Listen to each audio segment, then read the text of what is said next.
everyone. Welcome back to another week of Limited Edition. We have a really good episode tonight. We have Cheryl and Ken coming on from AlphaBetties, and we have Shockerman Dan, who's also helping out with AlphaBetties. And I don't know where my co-host is right now, but we have my other co-host / he has his own show, Crypto Poppy. Man, how's it going? What's happening, man? What a day. Excited for this episode. I'm a big fan of the Betties, and we get to talk to the dream team that is AlphaBetties today. For sure. So just to let everybody know, I went out and Ben actually got me a new video camera, and I switched up my whole thing. And next week, I ordered one of those ring lights. So I'm gonna get the ring light, and I'm gonna order the thing that we saw from Tong. I'm gonna get one of those, and I'm gonna also get like 2 LED panels with my NFT showing. But I have to find a good one because a lot of them it's all pre-order still, so I can't really. I want one that's gonna get to me by like tomorrow if I order it, or by next week. Yeah, I got one on the way from Nifted, the wall-mounted one, and that was a giveaway that I traded a moment for. And nice. I'm hearing that it's going to be here next week or the week after, so I'm excited about that too. Nice. Yeah, like every site I looked at, there was 2 different sites I looked at. Like I have a buddy, Redman. I don't know if you know him on Twitter, but Redman, he actually won one of those from the Cool Cats Top Shot. Cool. He won a giveaway, and he hasn't got it yet, but it's a big one. It's like I want the one that's like 42 by like 14. I want 2 of those. I want that Zen tree thing he has. Like, you saw it last week, the LED. Oh, yeah. Tree. Yeah. I want that, and then I want the 2 LEDs right next to it. Oh, here's Ben. Oh, he left.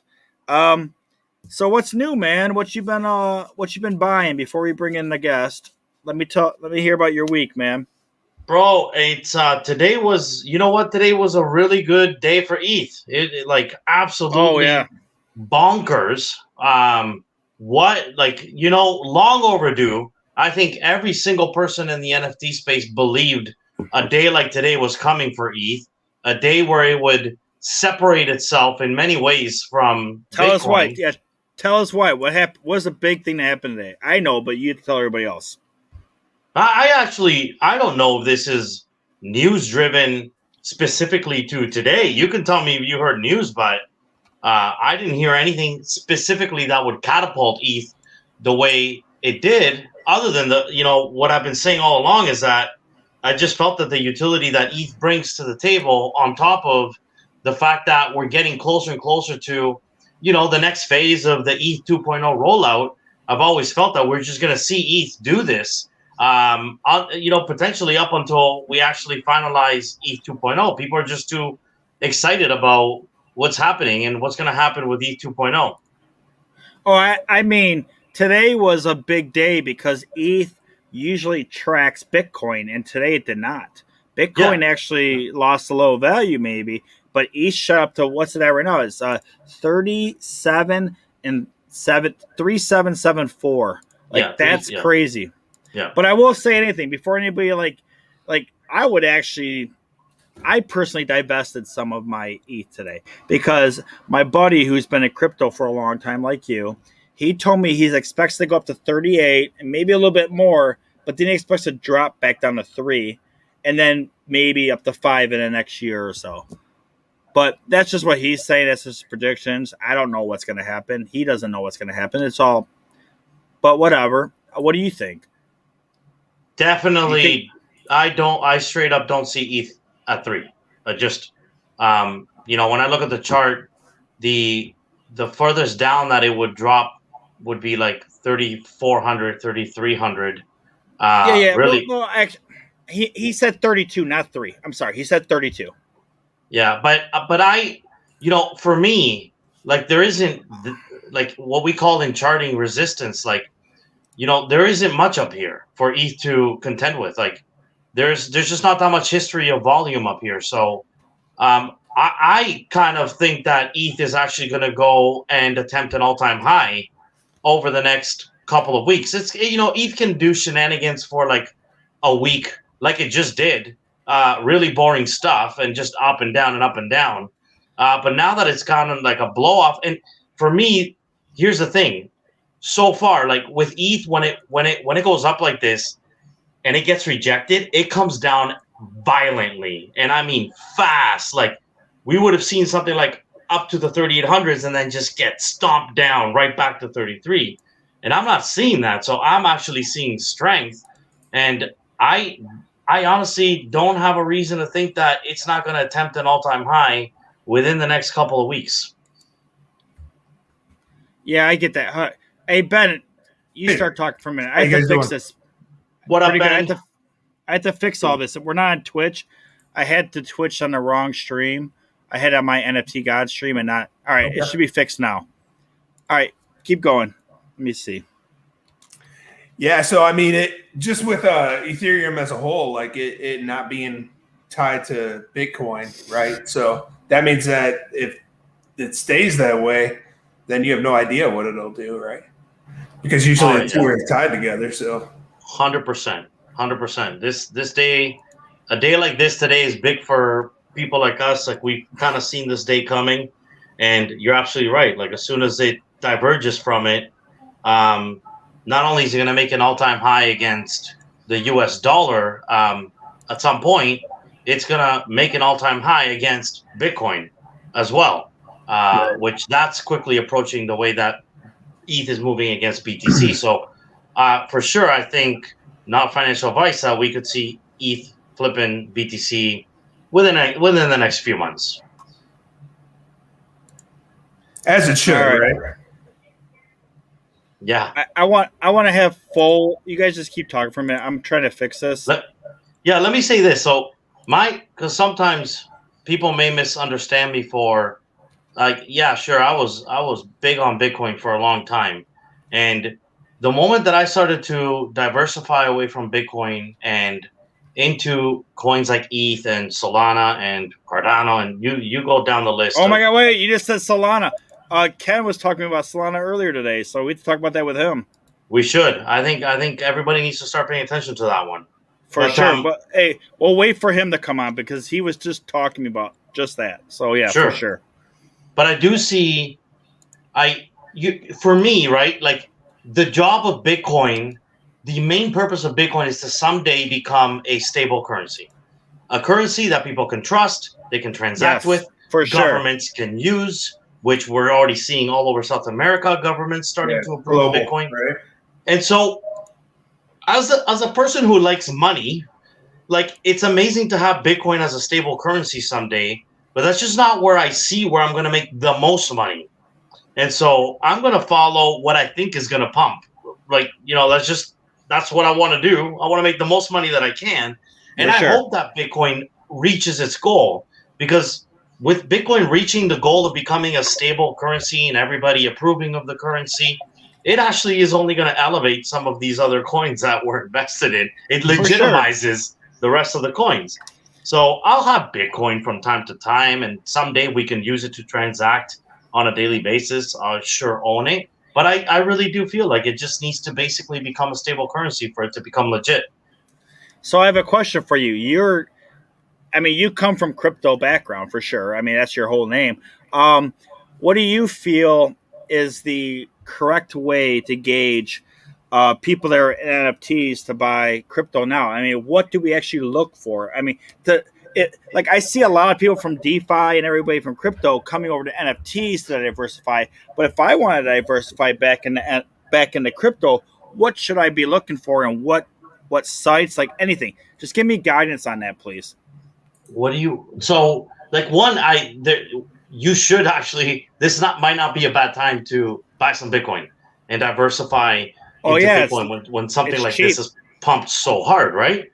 The opportunity to go and buy a Bitcoin today compared to 2 days ago, if you have ETH, it's not a bad idea at all. But I'm not ready to do that because I honestly think we're just getting started with some of these coins, like Ethereum, like Cardano, like Sol, like a lot of the coins that bring utility to the table. Nexus.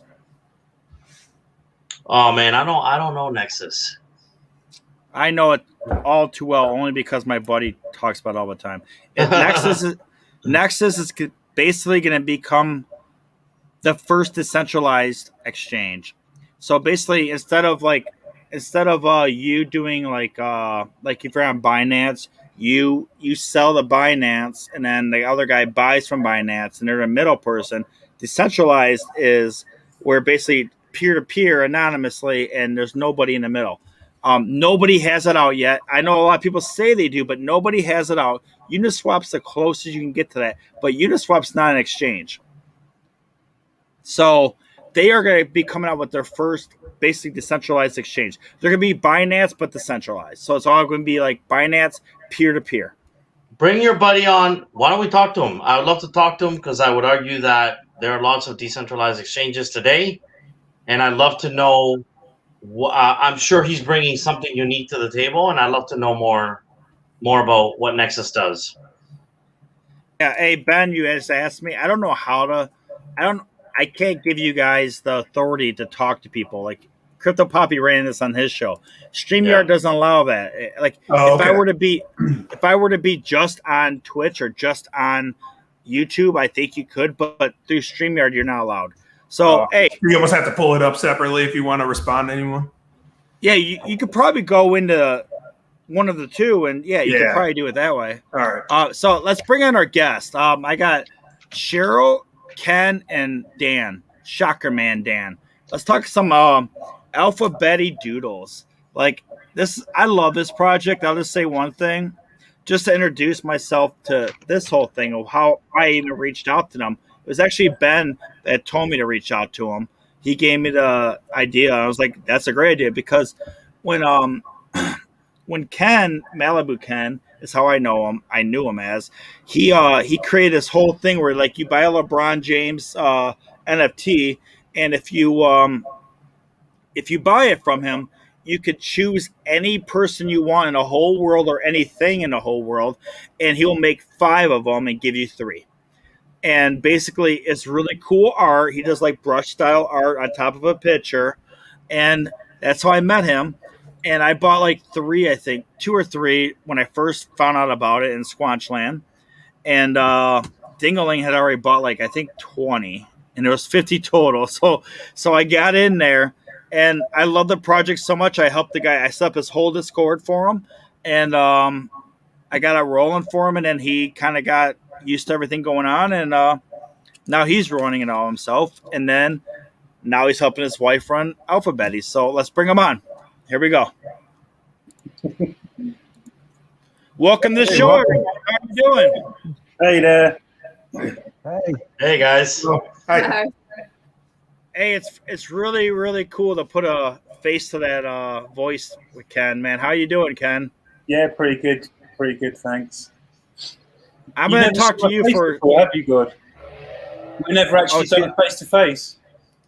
No, I talked to you on the phone a couple of times. Yeah, never face-to-face.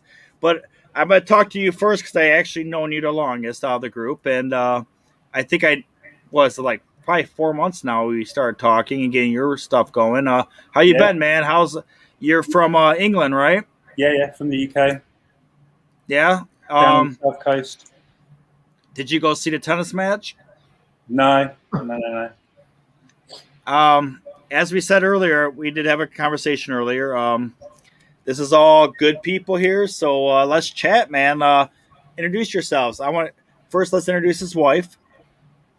Hello, I'm Cheryl. I'm very, very nervous, so you'll have to be kind. No, I understand that. So everything we're going to ask you tonight is just basically creativity and art, and just roadmap and what you expect to see in the future. Like, we're not going to ask you anything that's going to be like, hey, what's the algorithm and all this stuff. We're not going to do any of that. So don't worry about that.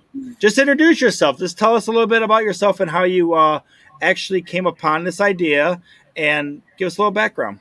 About 10 years ago, I had the idea for AlphaBetty, and it's only been in the last year or so that I really wanted to do a book with her character and have it her teaching the alphabet.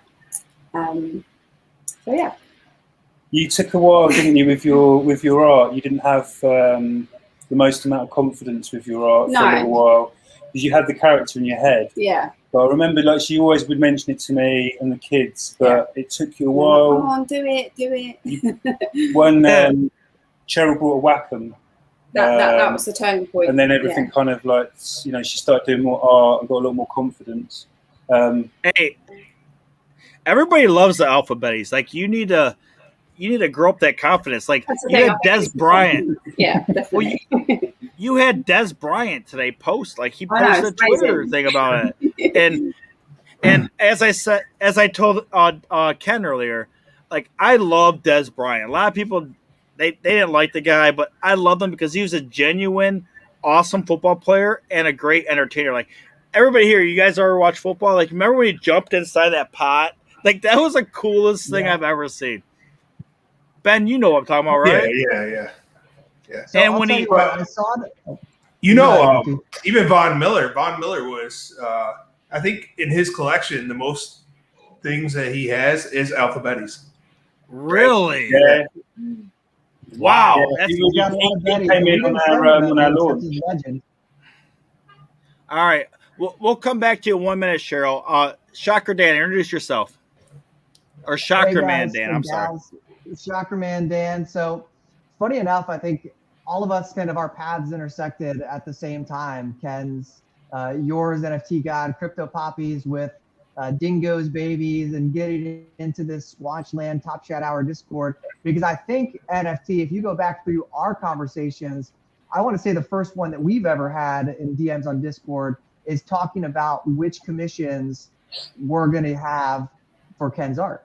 Like, I think that's what I think the first time we ever interacted was talking about, we had each had some LeBrons and who we were going to pick. Who'd you pick? Kind of came together. So I picked Floyd Mayweather and Mike Trout. Oh, you got the Trout. Yeah. I think you had Tiger Woods, right? I had three now. I had Tiger Oh, Woods. okay. I had Tiger Woods, Otani, Mahomes. and Mahomes. Yep, Pat Mahomes. So yeah, I got three ringers there. And my Otanis, actually, I real quick, I traded Otani to someone that wanted it, and he gave me like an ether fish that's part of a new game coming out soon. And immediately after I traded, I went and bought another Otani. I was like, I have to have another Otani because I love Otani. Like, he is the best baseball player in the whole world to me. Like, to me, he pitches like a stud. He bats like a stud. Like, the dude, if he doesn't get MVP over Vlad or whoever else, I'm gonna be pissed. The most amazing thing about him too is he's not a big guy for hitting these home runs, right? Well, he's just now he normal is. size. You see him lately. He's stocky, ripped. but he's No, not he's like ripped. No, I know. He's a not your tiny typical guy that you would see hitting home runs like Cabrera back in the day or something like that. Right? Oh yeah, he's not big. Like, he's not tall and but the dude's bulked up. He's a beast now. Like, he's a beast. It is amazing to see, right? We've never seen anything like this, or at least I haven't. No, you haven't. I mean, you had Babe Ruth back in the day. He used to pitch, and but he wasn't as even close to as good as a batter as a pitcher he was. Otani can compete with the best pitchers and the best batters. Like, he's just that good. So, hey, Wades is in the audience. Hi, Wades. So, Shocker Man Dan, finish your story, man. Yeah, we cut you off. I'm sorry. Yeah, so it's funny. Like, when you and I were brainstorming on picks, I mean, all I was thinking about is which commissions can I get that I can resell for the most money. I mean, that's all I was thinking about at the time. Like, what's going to be the most popular for the people that I'm going to sell this stuff to, But then my kids got involved. My wife, Wade's, commissioned this Dwayne Wade piece, and Dwayne Wade happens to be my wife's favorite player. So I of course bought the Dwayne Wade, and my wife was medium thrilled with the idea of a JPEG Dwayne Wade as a present. But Ken reached out to me and he's like, hey man, if she thinks something physical would be better, I can help you get a physical print of it, no charge, blah, and just that was my first experience to the NFT, how awesome the NFT community is. And then I wind up getting another piece for each one of my kids. So I've got Pikachu, I've got Baby Yoda, I've got secondary, G-Boy. okay. Yeah. So I picked them all up off secondary, and I paid a stinking arm and a leg for them because my kids wanted them. It didn't even matter how much people wanted to charge, and it like started the emotional attachment of like thinking about, well, you do things for your kids that you wouldn't necessarily do for yourself, like the family aspect of what could come, and I think that kind of brought Ken and I like closer and closer together. Oh, I love Ken. I love his project. That's why I basically, as he'll tell you, he had no Discord. He had nothing. He had no Discord at the time, and I've said it right that time. Discord.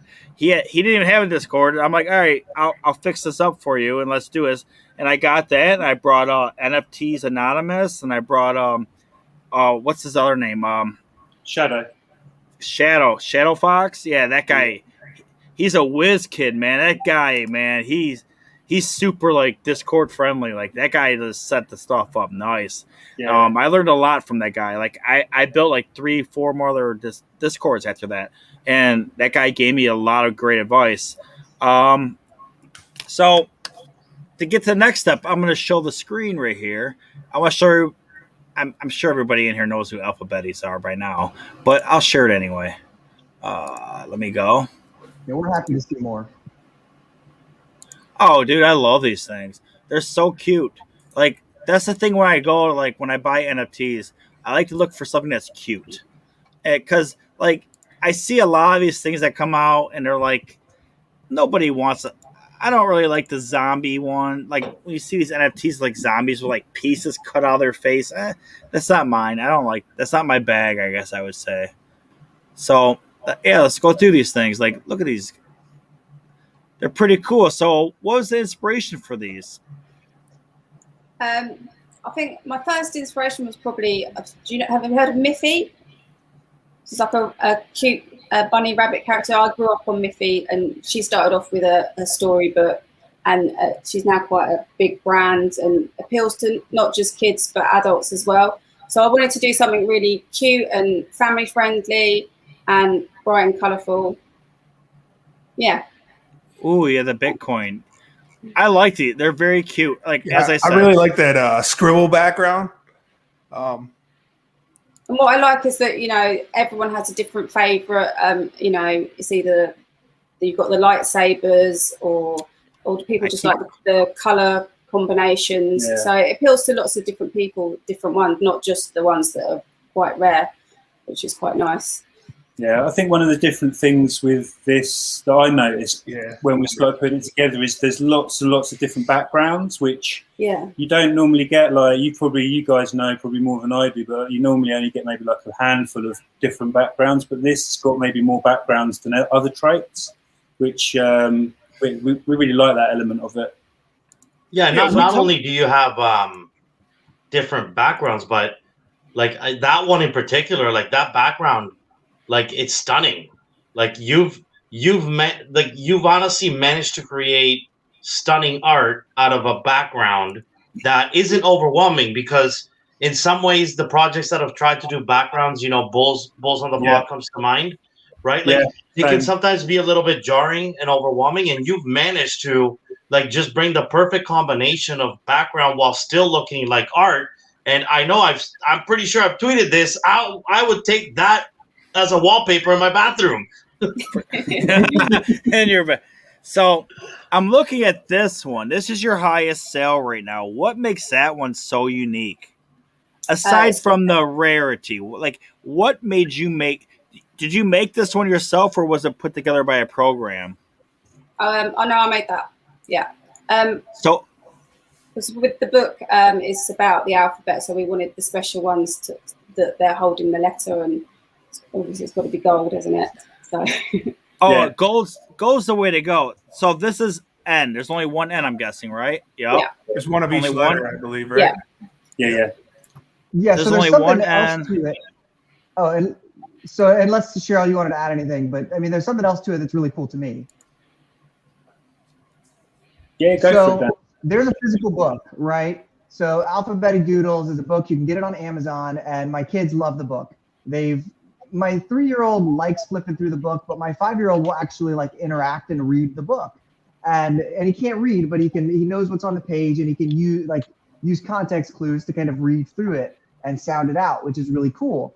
But then also on each page, consistent with the letter of the book or the letter of the page that it's referring to, there's a hidden letter on the page that is like a seek and find on each individual page. So like you see the N there on the last screen, it's pink there. It's not super difficult to find, but in the grand scheme of things, it kind of ties into that theme of the look and find, where each individual letter stands out on the page or it's hidden somewhere on the page. And that's just kind of how I feel like it ties into the physical book, is having each of the letters standing out in the background. So tell me about this one. What's that background? That's the one I was talking about, the doodle background. That's the one I really like. Yeah, I like that. Yeah. Like, what's going on there? This one was actually a mistake, this one, with the yellow crown. I mean, obviously she got her logo in the background. She looks very scary. Got her Dogecoin as well, cheek. And the lightsaber. It's got everything, but it's a pretty special mistake, this one, wasn't it? Yeah, these were another one that we did as one of ones, didn't we? Yeah. That were a little bit, we wanted to try and make a few that were just a bit special and just scatter them around. And as we were putting them together, Cheryl noticed that the crown isn't golden, but it's yellow. The layer that gave the gold effect was missing. I accidentally put it in to the collection. We were supposed to not put it in. And when we noticed, I see it. Yeah, I see the gold. That's gold. Okay. So all of the other crowns are gold. So that is the only yellow crown in the collection.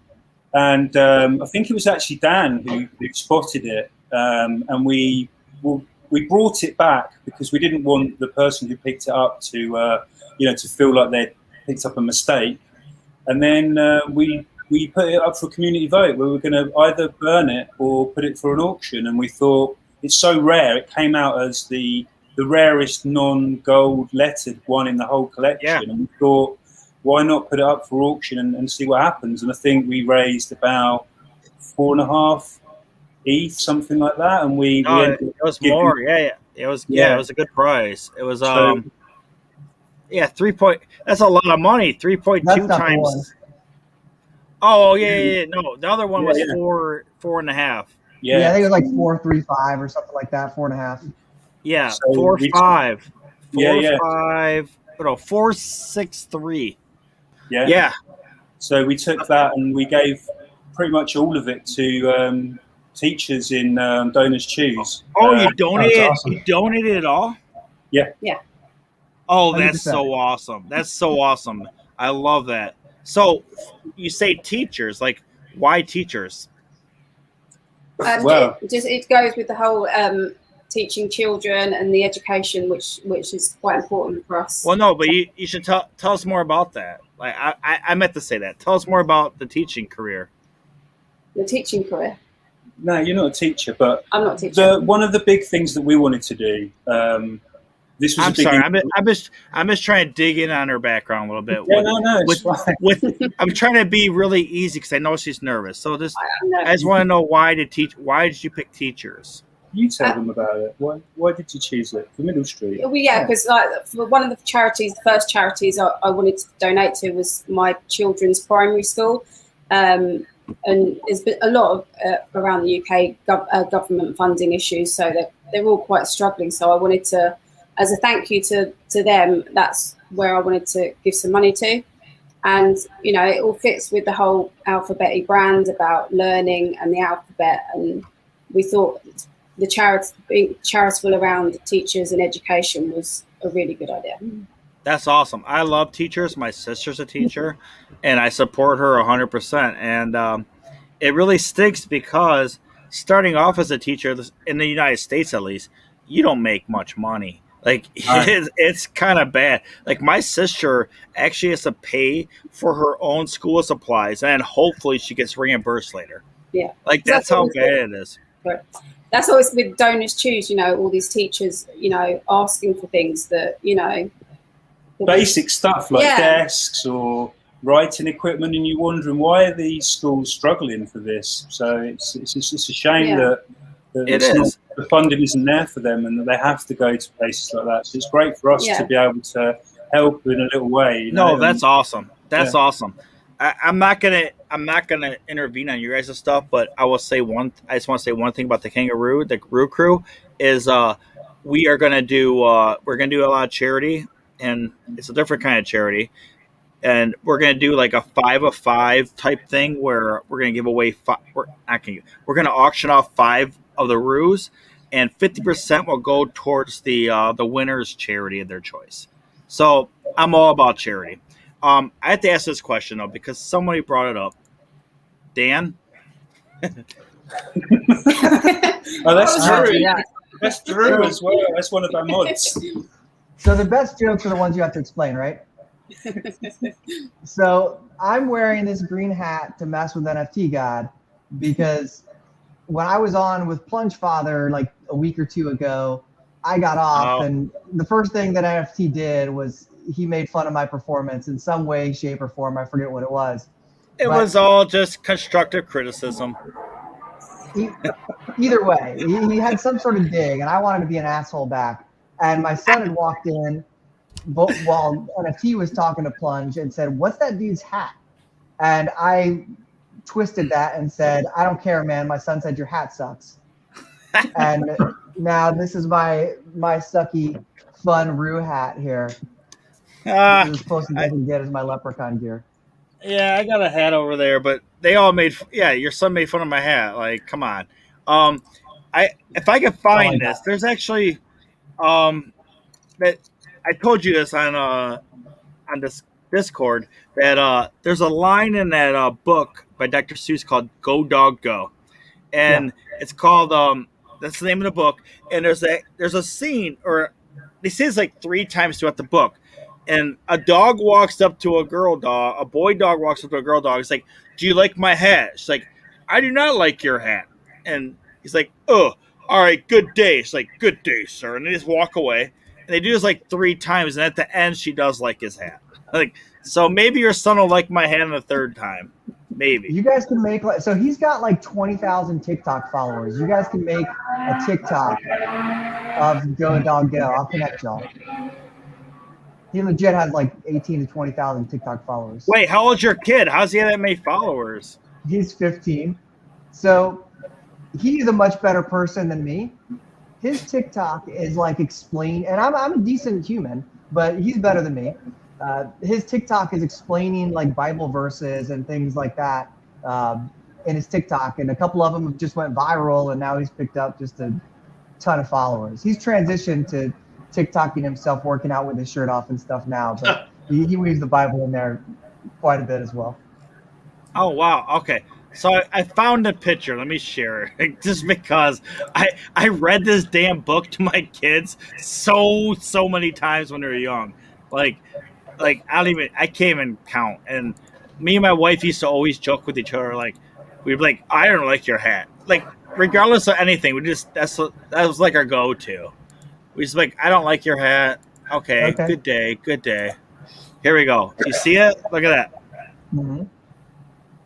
How rude. Oh, they are rude. These dogs are assholes. So I want to get back to AlphaBetty's. I want to hear some more about this. So let me say NFT God. Let me say something about AlphaBetty. Yeah, go ahead. First of all, I just bought the book while we were all hanging here because where's the book at? I didn't know you could buy a book. It's on Amazon, right? Absolutely, man. It's on Amazon. I've known about it. Being there from the beginning, it was always on my mind that I needed to go do it, and you guys talking about it reminded me, and I just went and bought it. I'll get it September 14th, but I'm not gonna buy it right now. It's, to me, that's now a collectible item, and although it's tied to the NFT, through the concept of it, I still love to have kind of like the NFT transcend into the physical world. Like, I love anything that's like that. And I've got a 5-year-old that needs to learn how to read fast. She's way, she's underwhelming me with her skills. So I bought the book. But what I wanted to say about AlphaBetty is the thing that always got my attention very quickly is AlphaBetty came out at a time where we were all getting rug pulled by 3 Russian men. And there was just a lot of stuff going on that was a little bit negative for the NFT space. And I really think that's like AlphaBetty's biggest success and it was kind of the anti-rug pull. It was the genuine team that people knew through Ken and what he had done in the past, and Shocker Mandan, and the fact that AlphaBetty was actually a book that was on Amazon stood out to me. So I'm sure I even said this a lot. Like, we're not getting rug pulled here, guys, and that in itself is damn good. And I don't know, it just kind of stood up against all of the bad that is basically going on in the NFT space. And I just want to congratulate you guys on your success, because I think you've done an amazing job, and I'm super excited to see what's going to come next. Yeah, For sure. That's really appreciated. I'm going to buy that book after the show. I don't want to be all disengaged from the show, so I'll buy it after the show, but I'm definitely going to get it. And I'll tell you one thing that's kind of cool. I came up with the idea for a book, and my kids loved it, but I didn't really have the creativity to do it. Like, I'm a boring ass lawyer. I do have some creativity, but I came up with a story, and I used to tell this story to my kids when they were younger about a purple turtle from the moon. That was the name of it. It's basically, I had a purple turtle, and he had like these gold stars all over his turtle shell, and he could fly from the moon back to the earth. And now I made up like a whole story with this, and my kids added to it, and maybe I will do what you did. I think maybe I will. I don't know. I think you should. Maybe I'll actually. Yeah, that's where it starts, definitely. Yeah, I mean, I had the idea, and it's like it just came out of nowhere, and we just kept adding on to it. And the kids are always like, "You should make that a book." I'm like, I don't know how to make it a book. I don't know what to do, but I can make it into an NFT. Yeah. For sure. I mean, I just need a couple of smart people along with me to make that. And now I have an artist, my buddy. He's a great artist. Maybe he can whip that into shape and create an NFT. I mean, but you guys are doing great. I have to say one other thing about you guys. You guys are doing great, and there's like, 10 new NFT projects coming out a day, and you're getting celebrities. Like, he's not even the first. Des Bryant's not the first celebrity. Who else tweeted out about? Couple others have too, right? Yeah, we had. I know they have. We had Von Miller and Tyler Columbus. A lot of the Broncos guys came in. That was a massive boost for us, obviously. For sure. Gary V. Yeah, he's got a golden one and a few others. Yeah, it's just been quite a few people, and we had quite a few people from other projects. A load of guys came from the Cybercons, Metal, and some of them guys. They're big whales now, really. Proper big guys came in. They brought a ton. They brought a lot of people with them. So it's been it really took us by surprise, kind of how many people resonated with it. And touching on what Pappy was saying there about the kind of some of the feeling that was going on in the space at the time, and we just kind of almost like the antithesis of that a little bit. Like, we're not like that. We're not in this just for the taking. Actually giving back is way nicer, feels way better. And having been around the space, me and Dan as well, we've experienced that happening to us, where we've gone and invested in a project, you kind of believe in it, and then all of a sudden it's not what you thought it was. Or we just wanted to have something a bit different and maybe change people's thought process about how they set these projects up. And everybody that buys an NFT from you, there's a human at the other end of that computer, and I think some people forget that. For sure. And by the way, sorry. Go ahead. I was gonna say, isn't it incredible that I just bought your book for 0.005 ETH, and your cheapest, it was actually 0.005 ETH with shipping, by the way, and your cheapest AlphaBetty NFT is going for I don't know what the floor is at, probably 0.09, 0.1. I often look at the floor. It's what an incredible space for a creator like yourselves to basically get your content out in a unique way and tap into a market that you otherwise wouldn't on Amazon. Yeah, absolutely. So must be great for you to sort of see that. I feel we've got something special, and all holders, they can see our ethos, and it's really special. Oh, and someone has brought up you have to pay gas fees either. That's right. Like that alone's a win. I don't know if you guys have anything else to say. Go ahead. It's your floor. Yeah, so I guess you interrupt me if you want, Cheryl. Interrupt me if you want. But I feel like we've already done a lot, in that we just announced this big partnership with Gamers Outreach where we donated $25,000 to them. What we're doing is we're bringing these portable gaming go-karts into hospitals around the world, so that kids who are stuck in hospitals can game and expand their kind of base of activities and just improve their mental health, their motor skills, learn from it, everything. That's going to be a continuing relationship there. You get to expand on that. I think we've got people in the Yeah. Tell us more. This is big news. I want to hear about these gaming go-karts. Like, what is this? I don't know. I have no idea what that means. Yeah. So if you they aren't actually cars, but they are awesome. So if you think about a medical cart that has, I don't know, in a terrible situation, scalpels or medicine or syringes or whatever on it, they've kind of created these retrofitted gaming carts that have a monitor and have controllers and a gaming system. So they bring these into hospitals, and hospitals have these systems that they can bring into the kids' rooms, and they can play games with them. So we're going to have AlphaBetty branded gaming carts in these hospitals, helping kids find a little bit of an otherwise crappy situation. It's awesome. Yeah. Someone might actually. Them. So they're going to get. I didn't mean to do that. I want to click this. I think he actually showed up. I don't know how to click it. Can someone pull that up? So I don't know how to do it. GamersOutreach.org. Yeah, is the website. Well, someone has posted, but I can't pull up the link.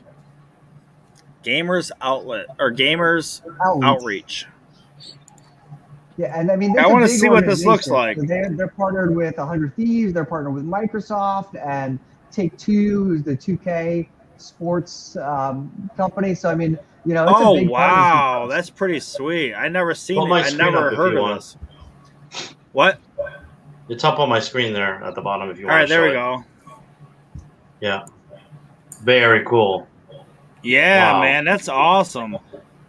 Yeah, so these kids, when they're in the hospital, don't just sit in the bed all day and do nothing. They have this. That's pretty sweet. I love it. So you guys are actually buying these things for the hospitals. That's really cool. So wait a minute. You guys are buying those. Yeah. You guys are buying those for the hospitals. You guys are giving money to teachers. Like, what aren't you doing? Like, you guys are doing female back project, awesome. right? You're checking all the boxes. Yeah, I mean, good art. This is awesome. Like, you guys have definitely, you're basically recreating the whole game of how this should be. I put out a tweet about 2 months ago about asking pretty much all the creators, the big influencers, what they're doing to give back. And I kind of, I fell off that a little bit because I didn't want to call out anybody by their full name or say anything pretty negative. But it's a legit question. I mean, if you're out here making hundreds of thousands of dollars, you should be giving back to somebody. I mean, not just putting it on your pocket, in my opinion. But also, I'm not actually going to call you out and say, who did you give this money to? Because that's not the way to approach it. But I just wanted to basically create something out there to say, hey, if you're going to make all this money, at least get back. Look at the, what is it, Axie Infinity? Those people are actually making a livelihood just making these, or game, or whatever, play the game or earn the win, whatever it's called. Where they basically earn to play. What's that? What is it? Play to earn. Play to earn.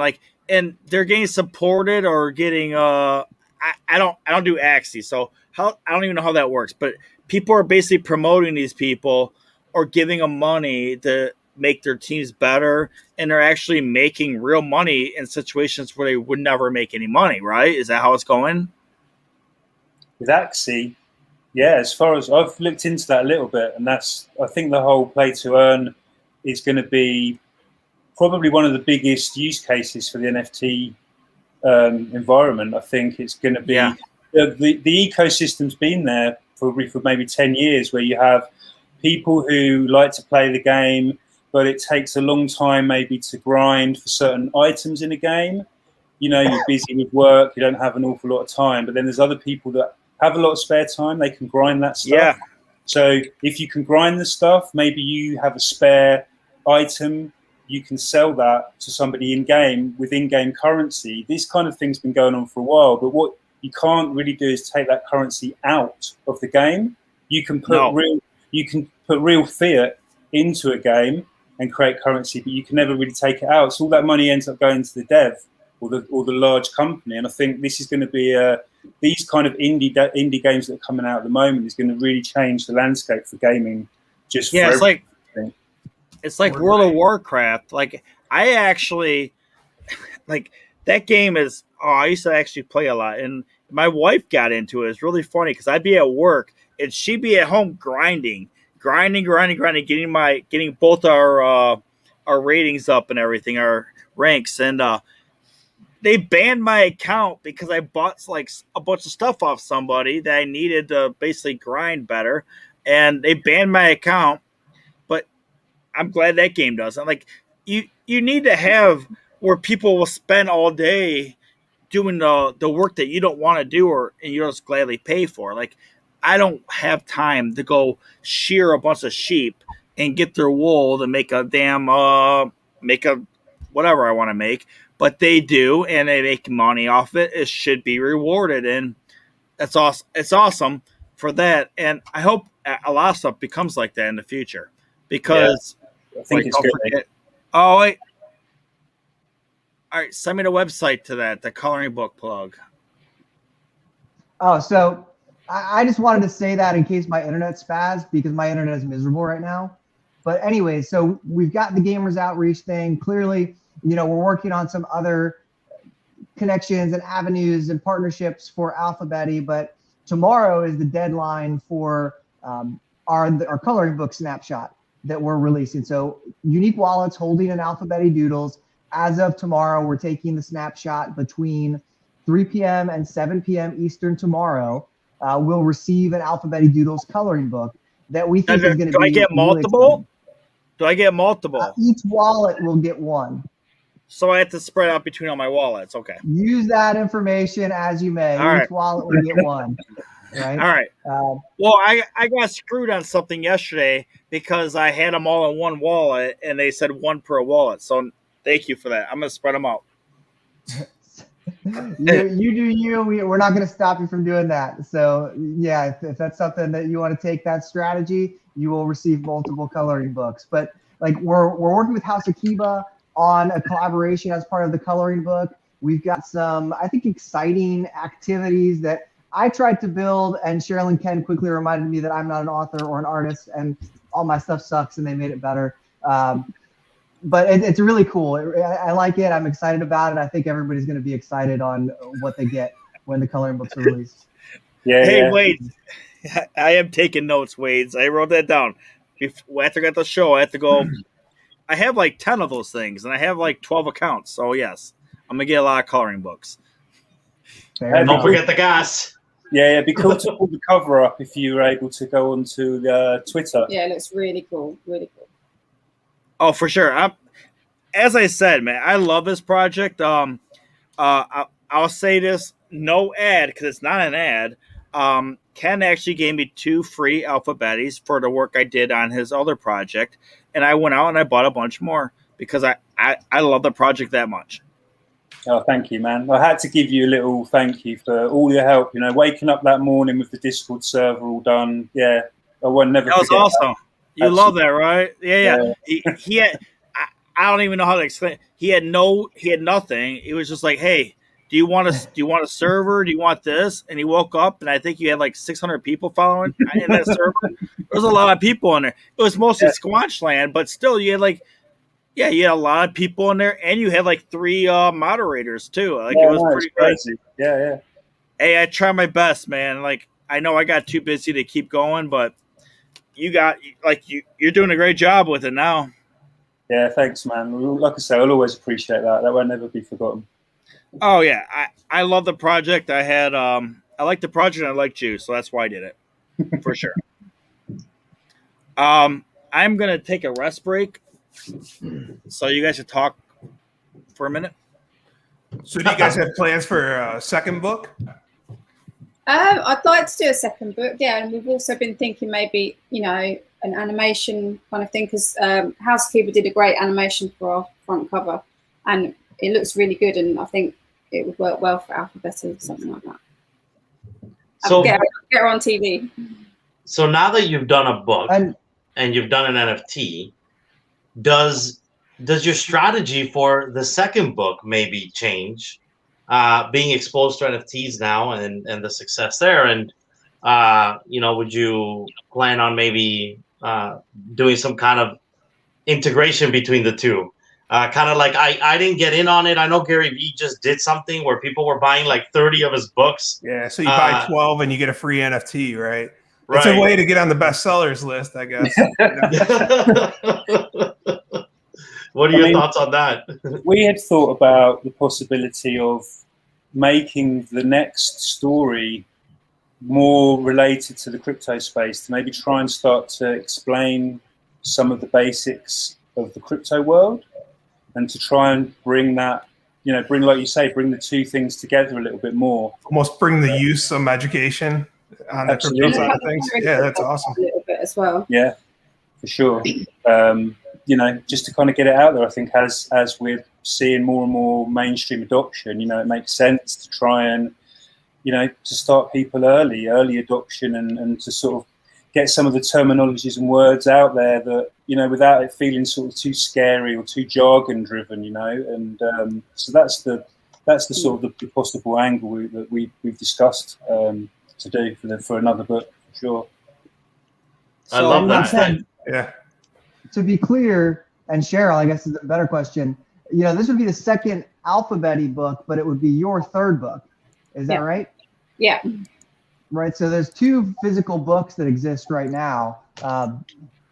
You want to tell everybody a little bit about the first book? Seagull one. That was the first book I wrote, was the seagull. It's about a seagull. And that also was an idea I had in my head.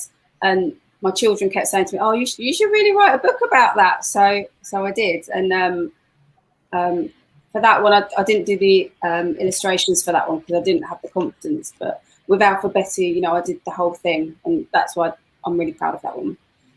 I hope you have the confidence now to do anything, like for real. Like, this is a great project, and you should have like overwhelming amount of confidence now. I mean, the whole thing has been crazy and overwhelming, but amazing. And you know, there's so much we want to do with her, so it's all positive. That'd almost be like a cool companion, right? The seagull. I was gonna say, yeah. I'm looking at the seagull on Amazon, wondering. Yeah. It looks like an NFT to me. Yeah, for sure. Looking at that a little bit. I don't want to speak too much on that, but we have been maybe developing something along those lines for sure. Nice, and hopefully you give mint passes, because gas is crazy nowadays. Give mint passes out to people that own AlphaBetty to buy your next one.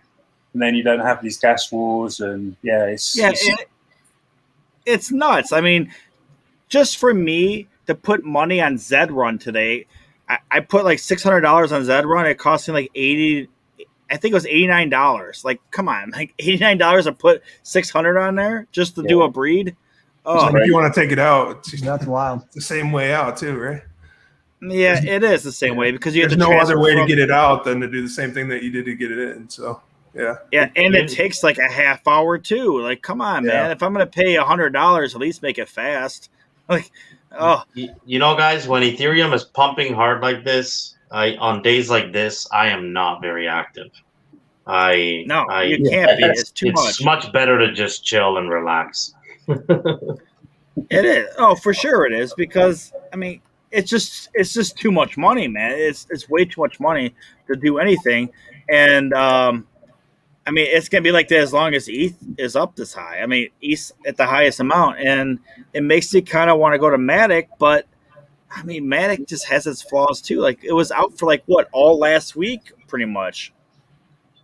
Yeah, just to clarify a little bit though, it's like if ETH relaxes and it stops pumping hard and it chills up here, then gas will come back down.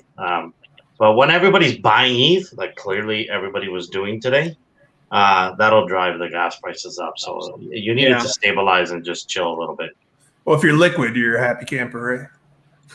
Yeah. Yeah, but not too many people are liquid if you want to hold on to the NFTs you want to own. I mean, I don't really want to sell any. Yeah. Like, I don't want to sell anything. Like, I only buy stuff I like. I don't buy stuff just to make money off of it. Like, I will buy NFTs and I'll keep, like, the best one or two. Like, say I buy 6. I'll keep the best 1 or 2 and I'll try to sell the rest for profit so at least make back what I paid.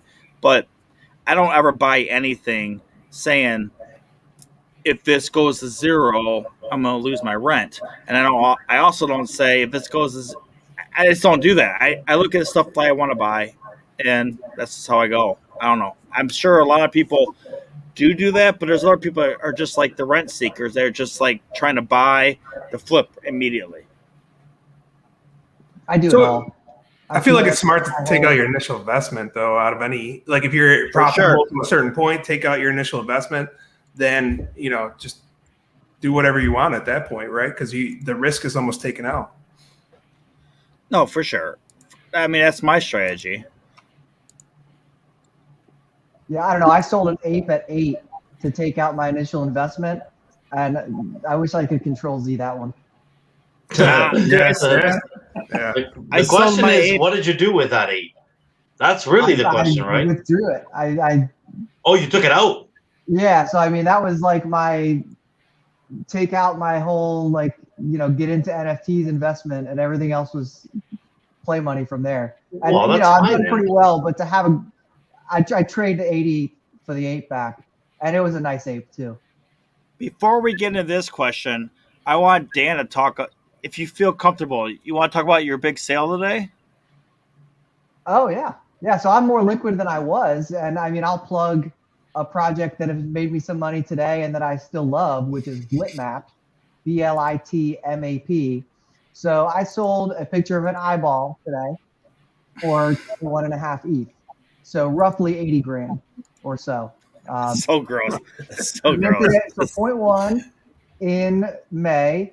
Took that project 1,700 units. It took it over a month to sell out 1,700 units, and has slowly pumped, I guess quickly, right? It went 200x in 3 months, but it took a full month to sell out. And now the floor on that project is right about 20 ETH.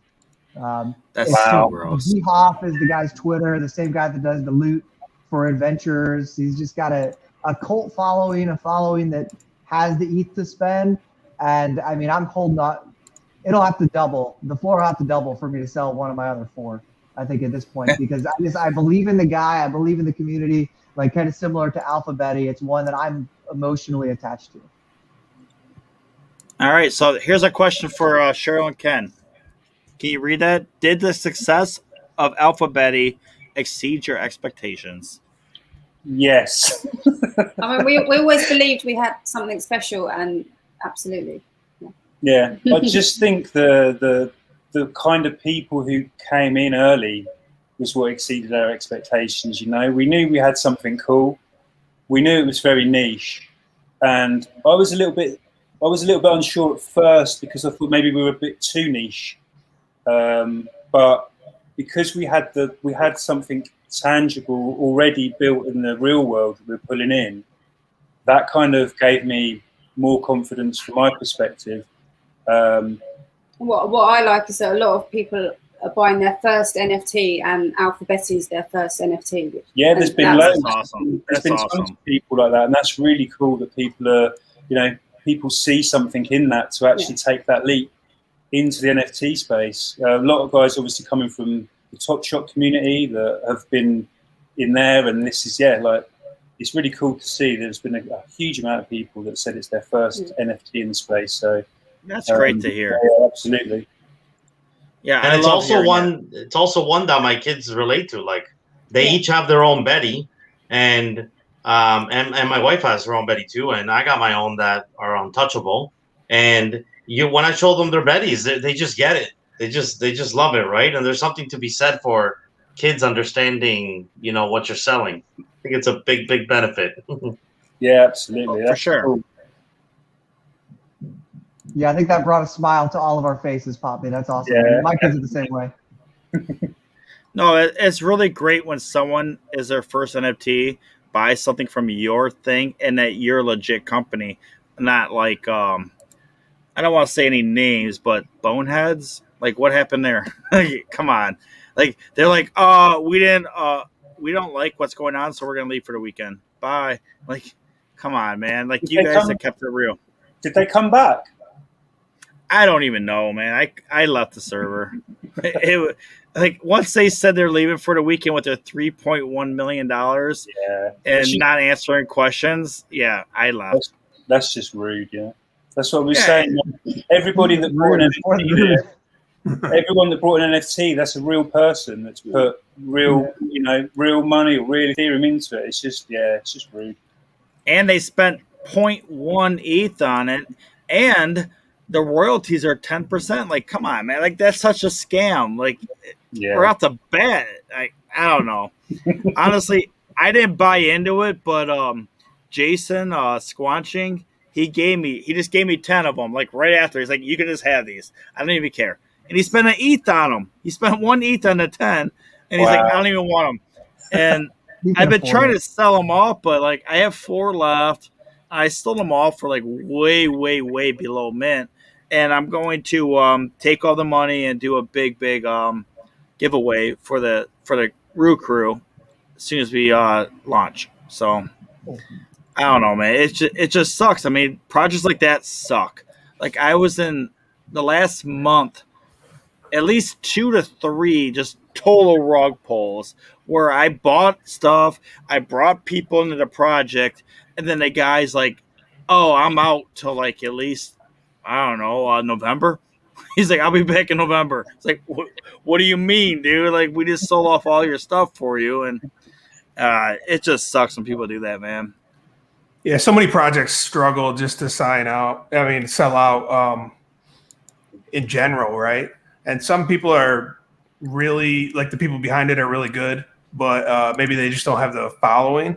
And then there's other projects where they sell out right away and it ends up being a rug pull. It's sad, Well, that's another thing too that you have to look at.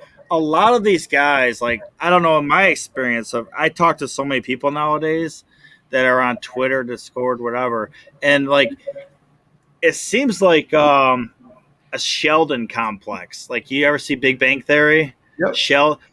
Sheldon has like no people skills, but he's so smart. So a lot of these guys that have like great ideas, they can't relate, and they don't know who the right people to reach out to that can relate, so they just struggle. And then the guys that are like used car salesmen, they're like, oh, just buy all this, and they don't really have any great ideas, but they have a great pitch, so they sell out. And that's kind of like what you're saying. Like, it sucks because there is nobody out there. Basically, there's no rating system out there to say this is good. Like, it's not out there yet. Someone will have it soon, I believe. But right now, we don't have it. We don't have it yet, but I think someone will have it. Like, once someone does it, like maybe Rarity Tools or whoever, that will become like our go-to place. Like, hey, is this a good project to buy into? And they'll have like a rating system, like an Amazon type thing. I don't know. But you guys have checked all the boxes, and I love your project, and I'm glad you guys came on the show. Yeah, no, thank you for asking us on. I really appreciate it. And I bet it's late. What time is it there? 3 a.m. Oh, my God. Yeah. Well, I'm not going to hold you guys up any longer unless you have something else you'd like to say.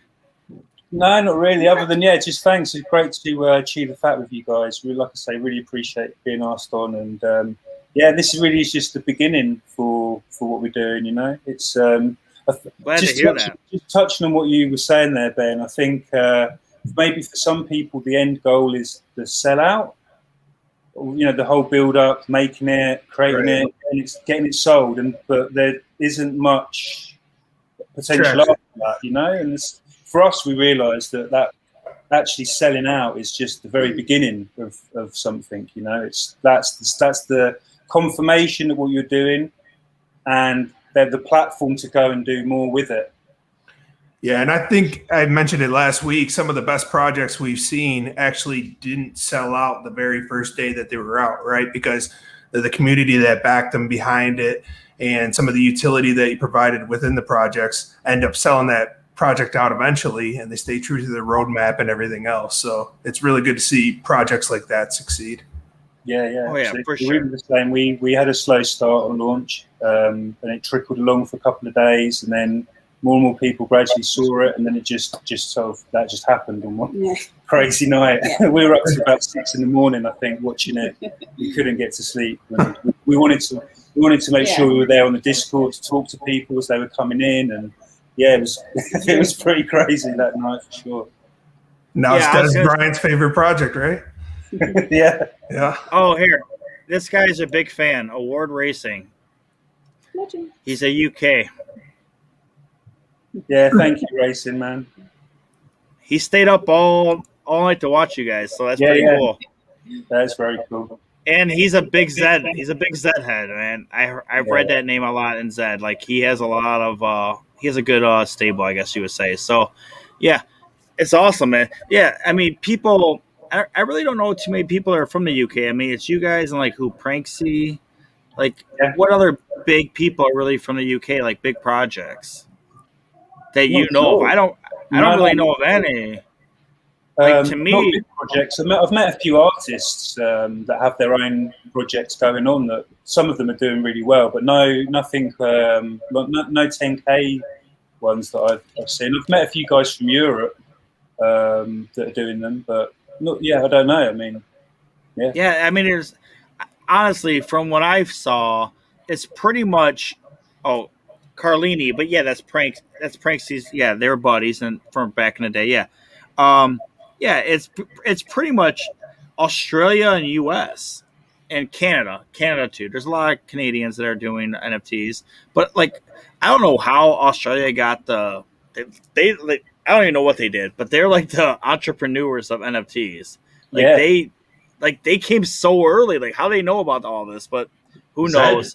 Zed, man, horse racing.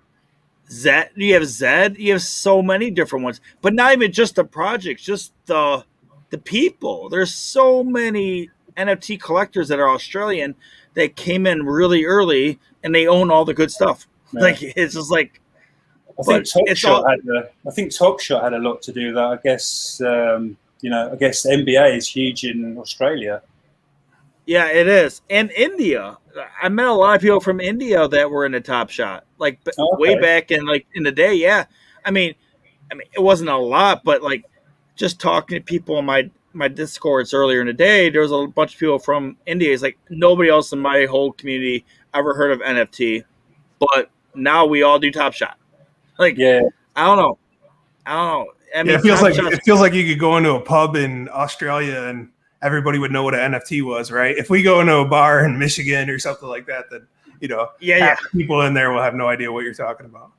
Yeah, like today, me and Ben were in a pub earlier today talking NFTs, and if anybody was around listening, they're probably like, "What the hell are these guys talking about?" Like, we're talking about like how much.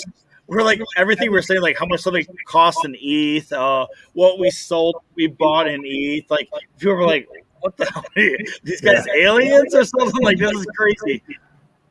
Mention Bitcoin and their ears perk up a little bit, but that's about it. Yeah, don't know what Bitcoin. But hey, anyway, you guys need to go to bed. I'm not going to keep you guys up too much longer. Thank you very much for coming on the show. And when you guys come out with your next phase, I definitely would like you to come back on, and hopefully we loosened up some of your nervousness there. Yeah.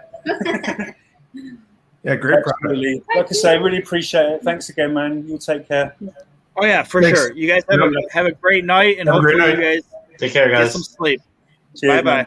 Bye. All right, guys. If we're gonna continue on talking about stuff, I need like a 5-minute break. Me too, actually. So how do I take a break then? Is there a way to pause this? I don't know. I never did this. I don't know. Can you add music or something for them? I I don't know. There is a way to do it, but not if it's not pre-set up. I don't even know how to set that up, man. I'm just gonna turn off my camera. I'll be back. Here, I'll just do this. I'll just put the logo up and mute. Nope, it didn't work. I'll just do this. Starting soon and mute. All right, I'll be back in 5, guys.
You hear that, Poppy? You're going to run the show. What's going on? I don't know if they can hear us. They might be able to. But when we come back on, I'm going to let you lead. Sure. All right, just let me know when you're ready. I'm good. All right, let me get this off. All right. We back. Sorry about that, but it's important to take a break. I'm not drinking any alcohol. I decided that I'm trying to not drink during the week anymore.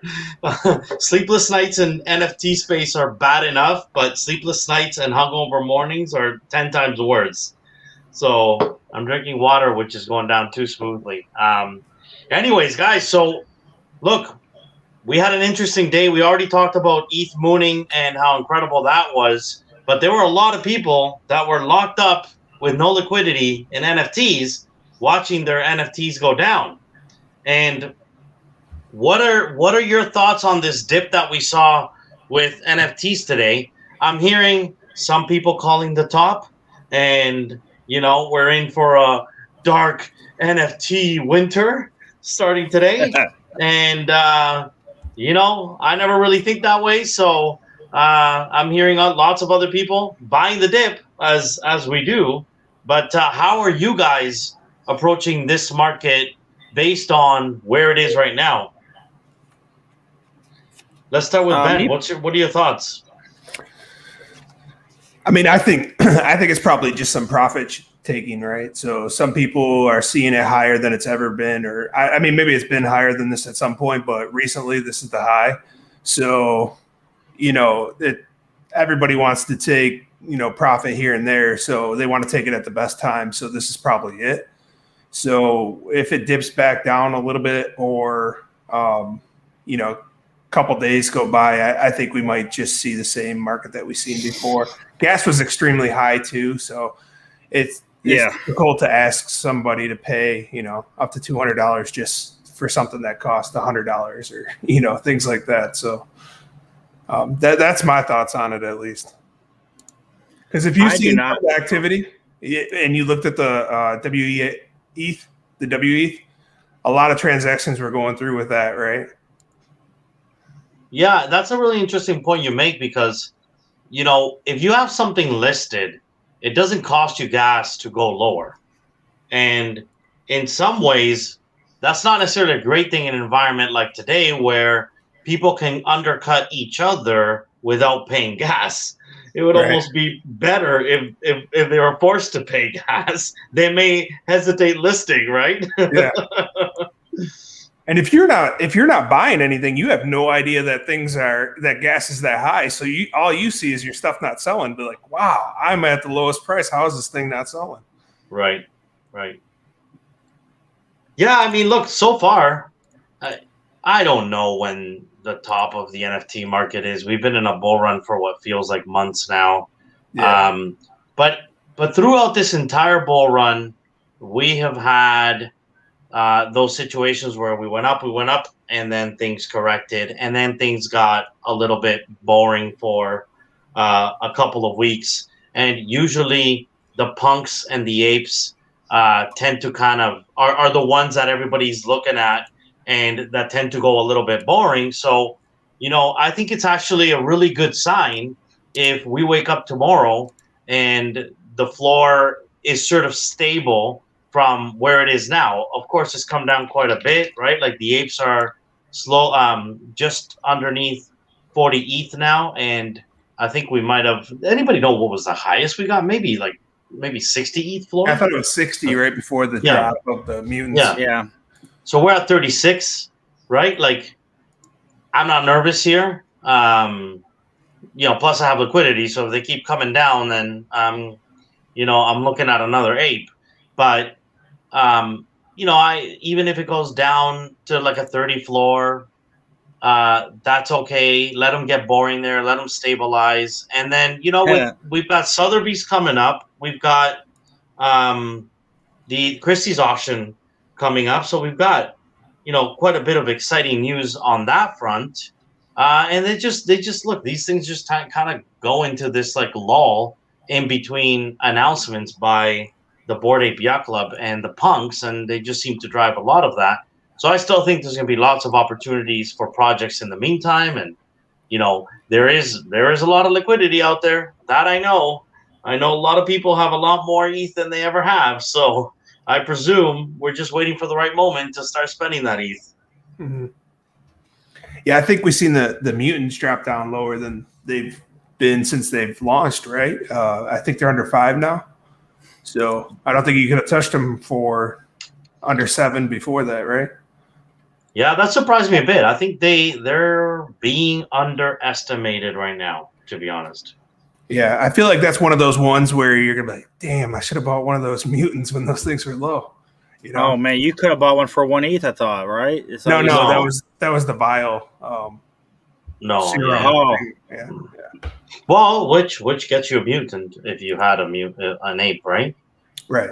That was a crazy crash. I saw that whole thing happen. It happened, and it didn't last long at all. Like no. Down and crashing, and boom.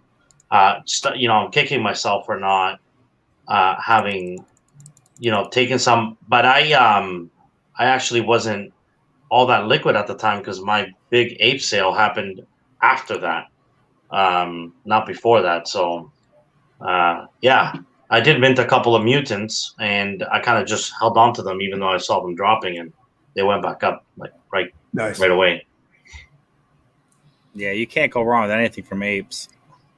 Yeah, I mean, there was 3 different serums, and I wasn't sure how they all worked, so that's kind of why I stayed out of it. But just out of utter confusion, I guess. Yeah, that was like a really interesting time because, the M2s were going for 30 ETH and the M1s were going for 10 ETH, right? Like before we actually knew what they were, like when we got them airdrop, right? And yeah, like you're just looking at this going, I have no idea where this is going. But for me, I cannot picture myself selling out of serums that I don't know what they're going to do for the project that I am forever the most hyped about, that I would have rather just taken the risk, and I did, and they went down and then they went back up and now they're down a bit. But I'm holding my serums, actually. I'm a serum holder. I'm a serum hodler. I don't know that I'm ever going to use them, and I don't know that I'm ever going to sell them. I have no plans. What about you? Well, someone like me, what is a serum? I don't even know. So serums were basically airdropped by the Bored Ape Yacht Club to everybody that had an ape. There are 3 types of serums: M1s, M2s, and mega serums. And the M1 will basically mutate your existing ape with its existing attributes and just create a new version of that ape. The M2 will do the same, but it's basically a class M2 versus class M1, and the art is in many ways significantly different. And it's kind of cool, man, because I'm seeing some really cool M1 art that just blows my mind. That is actually better than the M2 version of the ape. Oh. And then the M3 or Mega was way different in that there was only 8 of them. You mutate your ape, but it actually takes no attributes, properties from your ape. It's just basically a mega mutant that they created, and those 8 are going for 300 ETH, 400 ETH. Yeah. How'd you get those? How'd you get them? We all got them randomly airdropped, verified, by the Chainlink process that they used.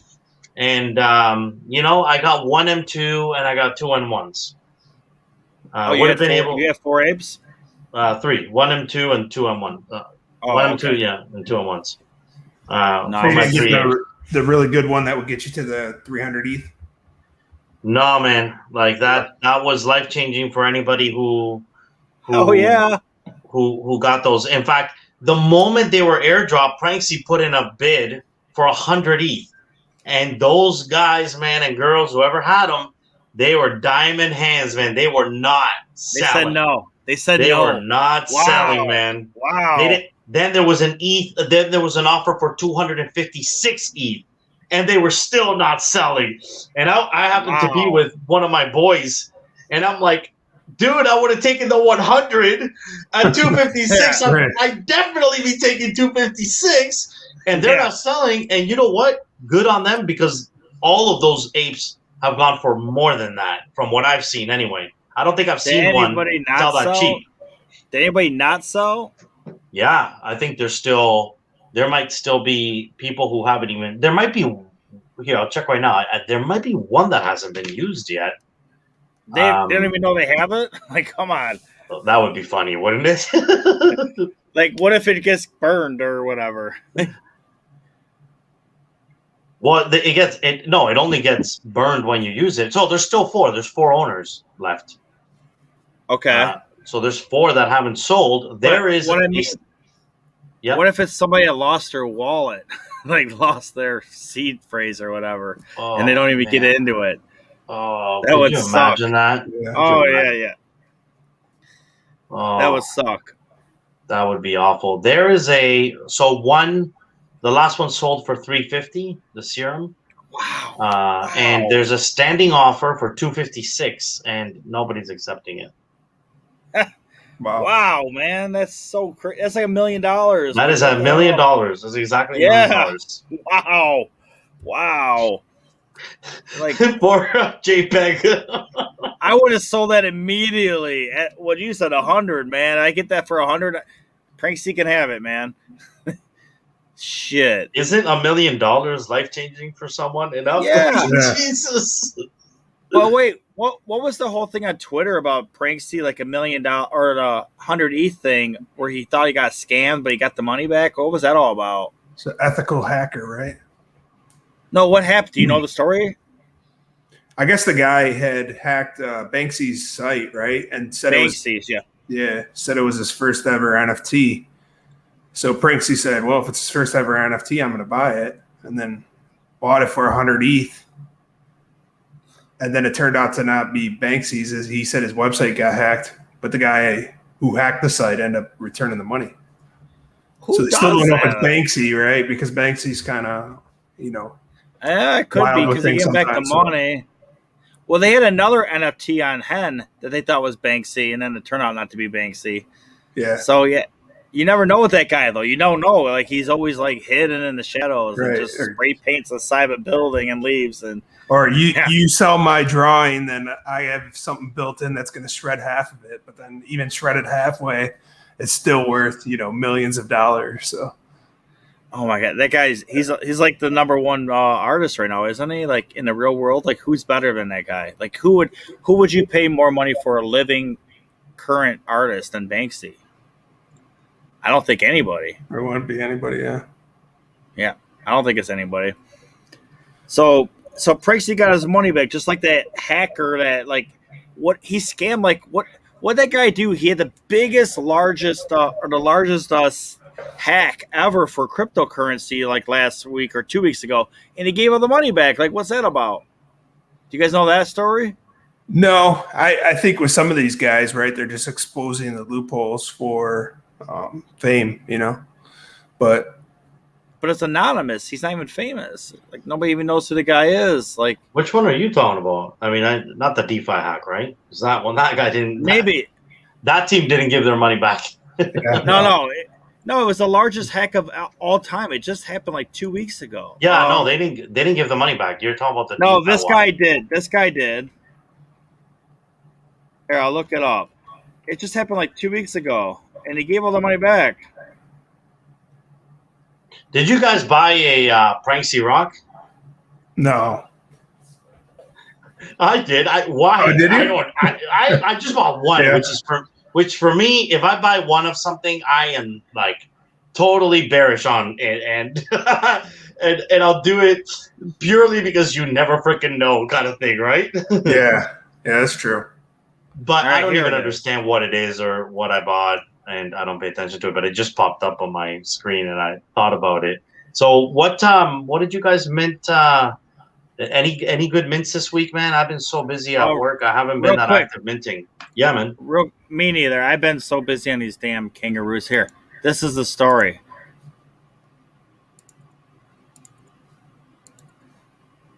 Oh, so they did actually. So I didn't read the follow up on that. So they actually did. Yeah, he gave it all back. No, not all. Nearly half. Well, no, he did give it all back, and I guess they gave him like a $500,000 reward, but that's nothing compared to $600 million. He got $500,000 back, or as a reward. He said he did just to exploit. I don't even know the whole guy's reasons. Yeah, that's what I was saying. That's what those guys do a lot of times. Like right after it happened, he offered to give it all back to him, and then it took like a week for him to give it all back. He gave back half, and then he gave back more than he gave it all. Like that's crazy. Like some of these guys enjoy the challenge, right? So they do the challenge, and then it works. They expose the loophole, and then they're like, okay, well, I didn't really mean to do this. I don't want to go to jail. Here you go. Yeah, you gotta understand the upside to DeFi is you can stake your cryptocurrency and earn money, interest. And, that's amazing because some of these cryptocurrencies will pay 12%, 20% interest. Or 100% sometimes. By staking the coin, right? And in many ways, many people believe that is going to bring even more of the masses from their obviously traditional banking systems into crypto. The problem with DeFi is that in crypto, we believe that if it's not your keys, it's not your crypto. And at the end of the day, when you're staking your money into somebody else's wallet, which is literally what you're doing, is being stored in custodial wallet that somebody else has, then there's an inherent risk of, you might actually never see that crypto again. And so DeFi had actually never been hacked, but not that I know of anyways. I actually don't know of a single like DeFi hack like that. And but there was always this concern that someday it's going to happen. Someday it's going to happen, and it's going to bring DeFi down. And so you probably had people like this trying to prove the point that this was going to happen, and they made it. They did it. They made it happen. I still don't know the details of how they did it. I still don't know if it was a person problem, like a human problem, where they somehow gave up the keys. But somehow they got access to those private keys, and they were able to just funnel out all the funds. Dude, I feel like there's nothing that hackers can't exploit. Like, I don't even think there's anything. I believe that every single person in the United States' social security number has already been hacked, and it's already on some dark website somewhere. I believe my blood type, every single thing about me is already gone. Like, I work for the federal government, and we've been hacked twice now by whomever. We don't even know. And they've already done it twice. Like my kids information, because when I had to sign up for the federal government, I had to sign out like that. Like it was like 40, 50 pages of this paperwork of all my information, and hackers got all of it. So they have my kids' social security numbers. They have every single thing you could ever have. So myself and my kids, we all have like 10 years of whatever life hack or whatever that crap is, but my stuff's been hacked by Yahoo, through Google, through eBay, like everything. Like it's already gone. Like I don't think anything I own that's as personal is even safe anymore. Hey guys, somebody explain to me, why are fucking pickles up to 0.07 right now from like 0.01 a couple days ago? They're like, that's a 7x. What's going on with pickles? Did Cole release some info? I don't know. I don't know, man. I don't pay attention to the pickles. I have some in my I don't either. I still have like 6. I have 6 I'm probably going to dump them now because I bought them at 0.01 just for the hell of it. Not for the hell of it, because it's clear that the Punchy Penguin community is pretty passionate about what they do. So when they dumped, I just bought a few at 0.01, knowing at some point these penguins are going to do something with these pickles. And I guess something's happening because they're up at 0.07, so might be some time to list mine. Well, maybe you get a free Pudgy Penguin if you have a pickle or something. Yeah, right. Yeah, right. Maybe up way more than that, I bet. Dude, I cannot believe all the prices that went up. Like, I haven't really been paying attention to too much in the last, like, probably 3 weeks. and I just buy whatever I see that people are buying in the damn server. And I mean, the World of Women's like 2.8 now. Like, what? I sold mine for value because I didn't like the ones I had. But how are those up? Wait. Oh, he said something else. How are those up, but not the other ones? I know the other ones now have new owners because the Russian dudes that had the ladies gave up. They relinquished. They say they did. I mean, who knows if they really did? So now the ladies are up a little bit too. Well, they gave it to our chick, didn't they? Oh, is that who our chick has it? No, she brokered the deal, and Board Becky actually took over the project. Oh, okay. Her up. Yeah. They're up big, man. They're up to 0.14 right now, the Fame Lady Squad. Are you guys in? I sold one today for 0.18. I have one left, man. I have one left. I'm out of that. I'm done with that project. Around the project. No, I sold my last one for 0.18 today. I'm out of that project, and I was glad it got pumped so I could sell it. And I might go buy some more Betties after the show, man. I like those way more than that thing. Like, I didn't really like those anyway. I didn't like the WoW women either. I just don't like it. I just don't. I like the cute. I like cute NFTs, not like some of those WoW women. They have like skin missing and stuff. I don't like the zombie stuff. I just don't like. That's not mine. So that's an interesting topic. I'm curious about how you guys approach this, because I'm with you, NFT God. I didn't get the WoW women because I didn't like the art. And how much do you put on the art when you decide whether you're going to invest or not? What's your process, your thought process there? At least 60%. At least, especially now after like I've been like just critiquing my buddy's art. He probably hates my ass right now. Like I critique the shit out of it. But the thing is, like, I noticed like a little corner that's not like a sharpened edge. And I just noticed like the little tiniest things now in art where I'm just such a critic. So at least 60%, probably like 75 now. But I'm more, even with the art shit, if I believe in the people behind the project, that's like 100% to me. If I believe, like even the goats with the Z, I believe in that dude that he's going to make a great rebound regardless of what's going on right now with the goats with the Z. I think that dude's he's too smart and he has too much planned. And like the dude became like the Zed like guru. Like he had these postings like almost every day saying these are the best horses. These are the best. Like that guy's just too smart to let that project die out, and it won't die out. So that's what I always look for. I look for the people behind the project more than anything else. So if you want to gauge the art, yeah, I like the art. So if I don't know who the person behind the project is, probably 70% of the art. If I know the person behind the project is, the art doesn't even matter. If you want my honest opinion. I think for me, it's more determines whether I'm going to hold, right? For sometimes with the art. So I might buy I might buy in a project just for the degenerate in me, right? Just to kind of see what I get. But if I'm going to hold it, right, it's more, all right, I really like this. I really like what I got. Or, the community behind it is something that I've sold out of gutter and then bought back in because I just love that community so much, So it's definitely kind of like a 50-50 split, at least for me.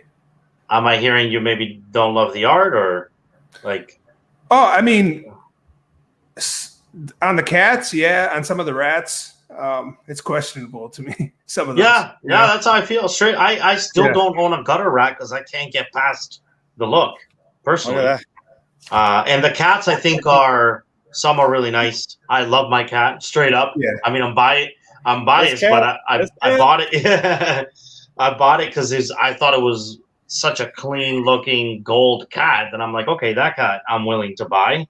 But there are lots of cats that I'm not willing to buy. I'm not sure why. Just the look doesn't do it. Yeah, it doesn't appeal to you, right? So it is what it is. Some of that stuff, but and then there's some of it where it's like, okay, I'll buy the floor just to be a part of the community, because I mean they like that one in particular, they do a lot for their community, right? They have the Gutter Con. Oh yeah. They did the merch. They got a special drops. They're doing a comic. So it's just so much full being metaverse, part of that. Yeah. Full metaverse experience coming, man. They're doing it right. Like I'm really glad I've got one cat. I feel exposed, to be honest, by not having more than one cat. For me, it's sometimes I can write off a project literally within 3 seconds because of the art, and I won't even look back. And actually, one of those examples is World of Women. I looked at that project on day one. I could have minted it. They didn't sell out like in 2 seconds. It wasn't a gas war. They were selling out at the same time as the long neck ladies. So there was like a bunch of female projects going on at the time. I looked at World of Women. I said, this art is bad. It's not for me. Yeah, it's not appealing to me. And long neck ladies I liked, and I minted those, and I don't have any left. Actually, I'm upset that I don't have any left. So I can have like a really quick reaction to the art. And I think, World of Women is unique. It didn't interest me. But for me, it's what are you trying to deliver?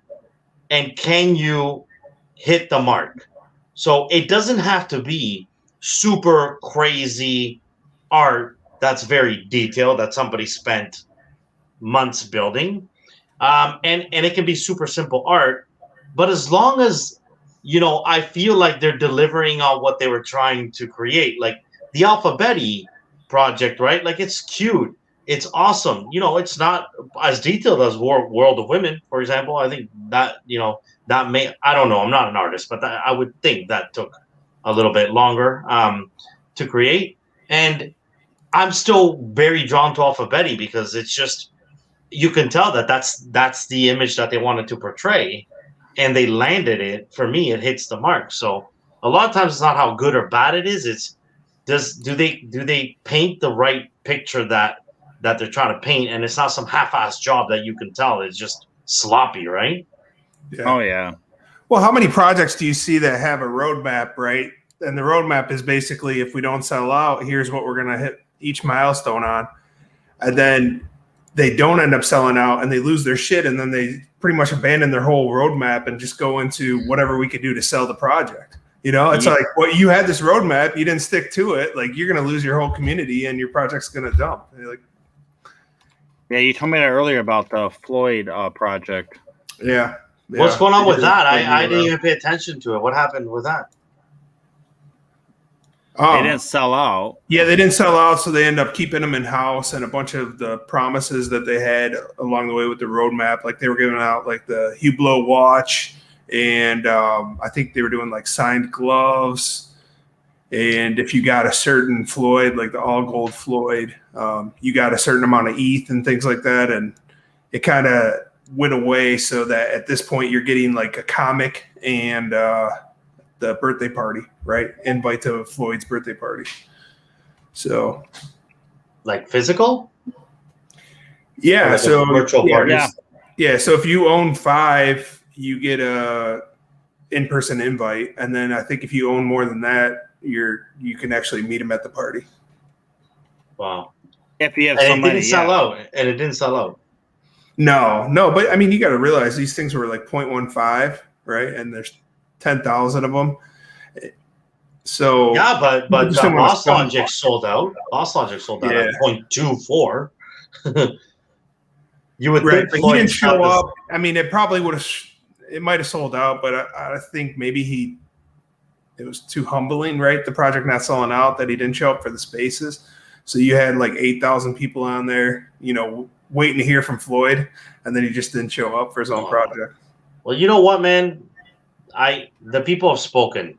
Like, if you're a hotshot celebrity and you think you can come into the space and your name alone is going to sell out a project, you got another thing coming, man, because anonymous people that have credibility, that have created one project, are way more likely to sell out a project than some dude with 10 million followers, 50 million followers, right, with a reputation. Because I don't know, it's almost like the space doesn't really welcome celebrities in that way, right? Right. No, they don't. Hey guys, I don't know if you guys saw the private.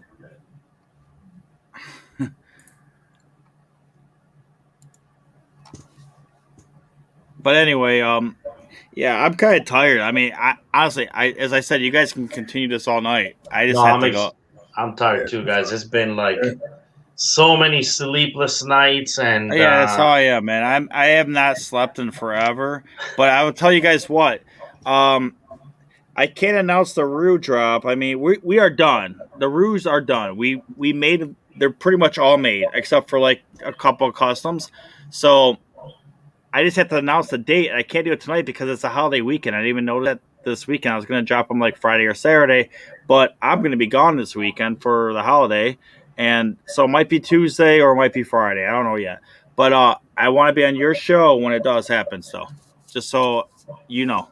We're going to do it, man. We're going to drop it. Give me a little bit of notice. And well, I will. And hey, even if I can't be on your show, Fred will be on your show.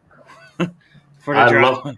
Love to meet Fred, and I've seen, obviously many of us have seen the art, so I think it's standout art. It all speaks for itself, but I definitely want to be around for it, but I don't want to keep pushing it off more and more, especially if it's done now.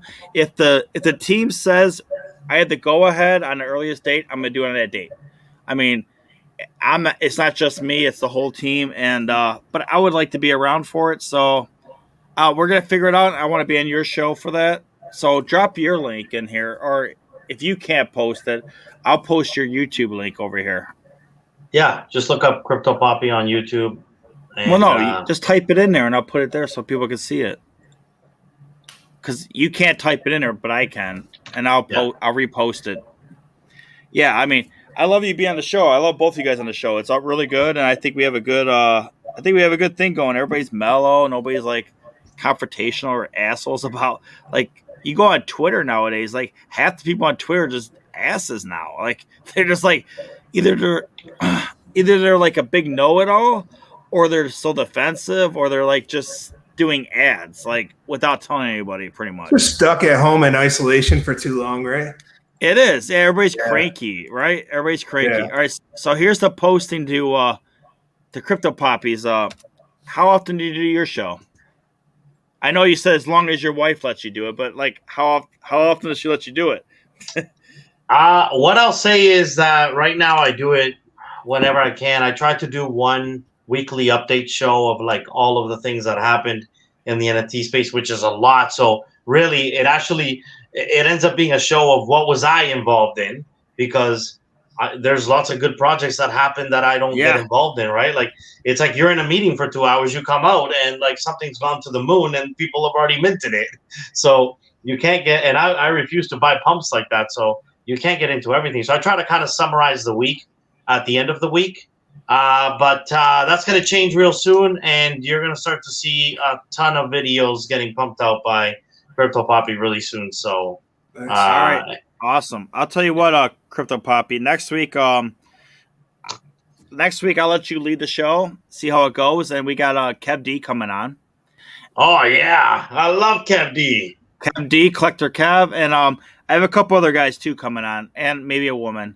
So it's gonna be a good show. You got Crypto Dad's coming on, right? Too.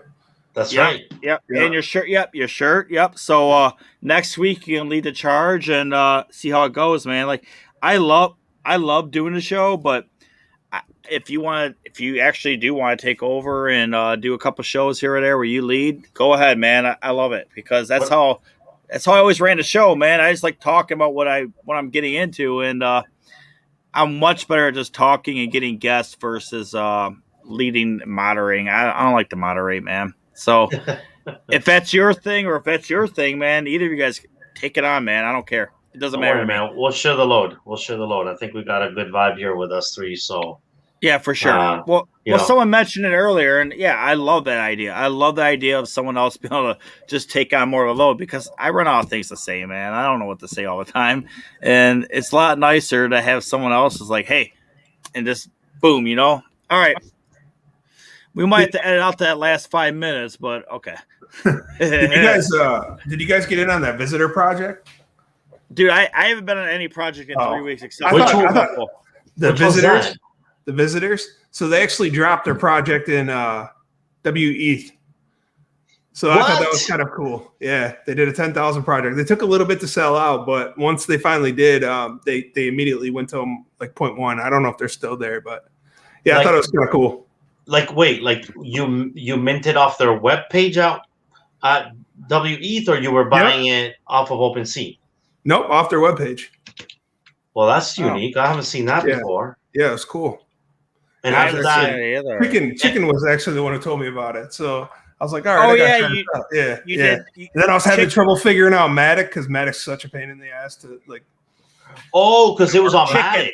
Chickens did it too. Oh, so I get it. Yeah. If they dropped it on Matic, it's it's WETH. Well, he's talking about Matic WETH, not correct. Not POS. It's actually POS. POS. Yeah. It's Polygon ETH, or WETH. So it's not the same. But it's still, the I same haven't seen that, right? I mean, it's the same thing Zed runs on. So no, people have that money, but Chickens did it. Chickens did it. Yeah. I don't think it was his project. I mean, he's the one who told me about it. Yeah. No, I'm just saying Chickens minted from their webpage with Polygon WETH. Yeah. So that's like the put it on. Yeah. And that was 30,000 chickens, and it went flawless. Smooth. Like 20K the first time, 10K the second time.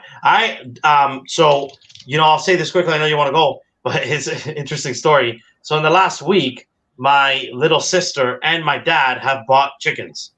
Like, nice. And like my little sister who's a doctor and my dad who's retired, okay? Like as a 75-year-old retired man is literally calling me saying, I want to buy a chicken.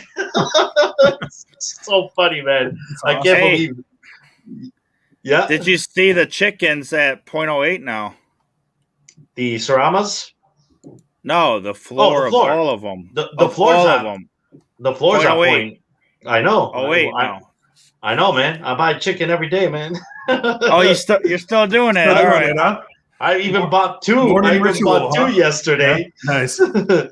And they're down a little bit today because they actually got to 0.09, by the way.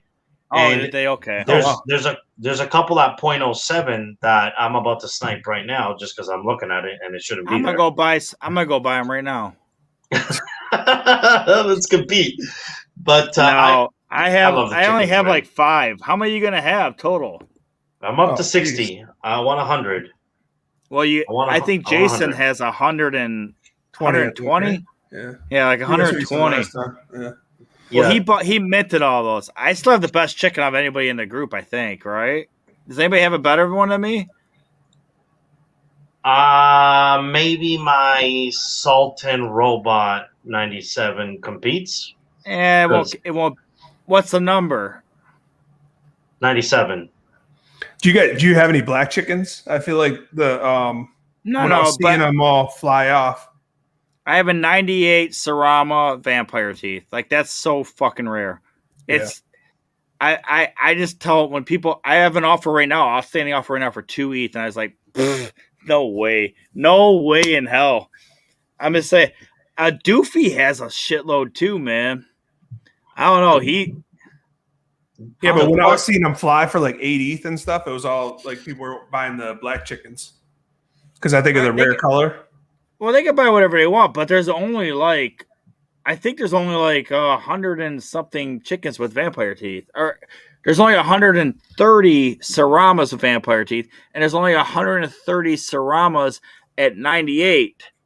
3 of them at 98 with vampire teeth, Sarama, and there's none at 99 or 100. So if you want a vampire Sarama, I have the best one.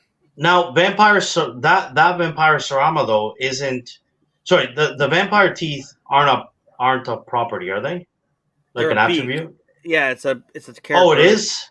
It's a trait beak. It's a beak one. They have 2 different beaks. Couldn't you potentially get that with like mating, or no? I mean, how are you gonna get it if you don't already have it? I don't know. I want to see it. I don't know. Beak. I can't find beak. It's not beak color. Here, I'll pull it up, man. I'll pull it up. Hold on. I want to see it, and I might be interested in buying it. I'm not gonna sell it though. I thought you sold. No, I don't have it listed. I'm waiting for that game to come out, man. I did have it listed at one point for 9 ETH. I think you might be on point with the perfection though. right? I think the perfection is I think what's going to matter, perfection's like the when mating and everything. Yeah. Yeah. Oh, I yeah. think perfection's the most important part of the game, except for heritage. I think it's heritage and perfection. Nothing else really matters to me.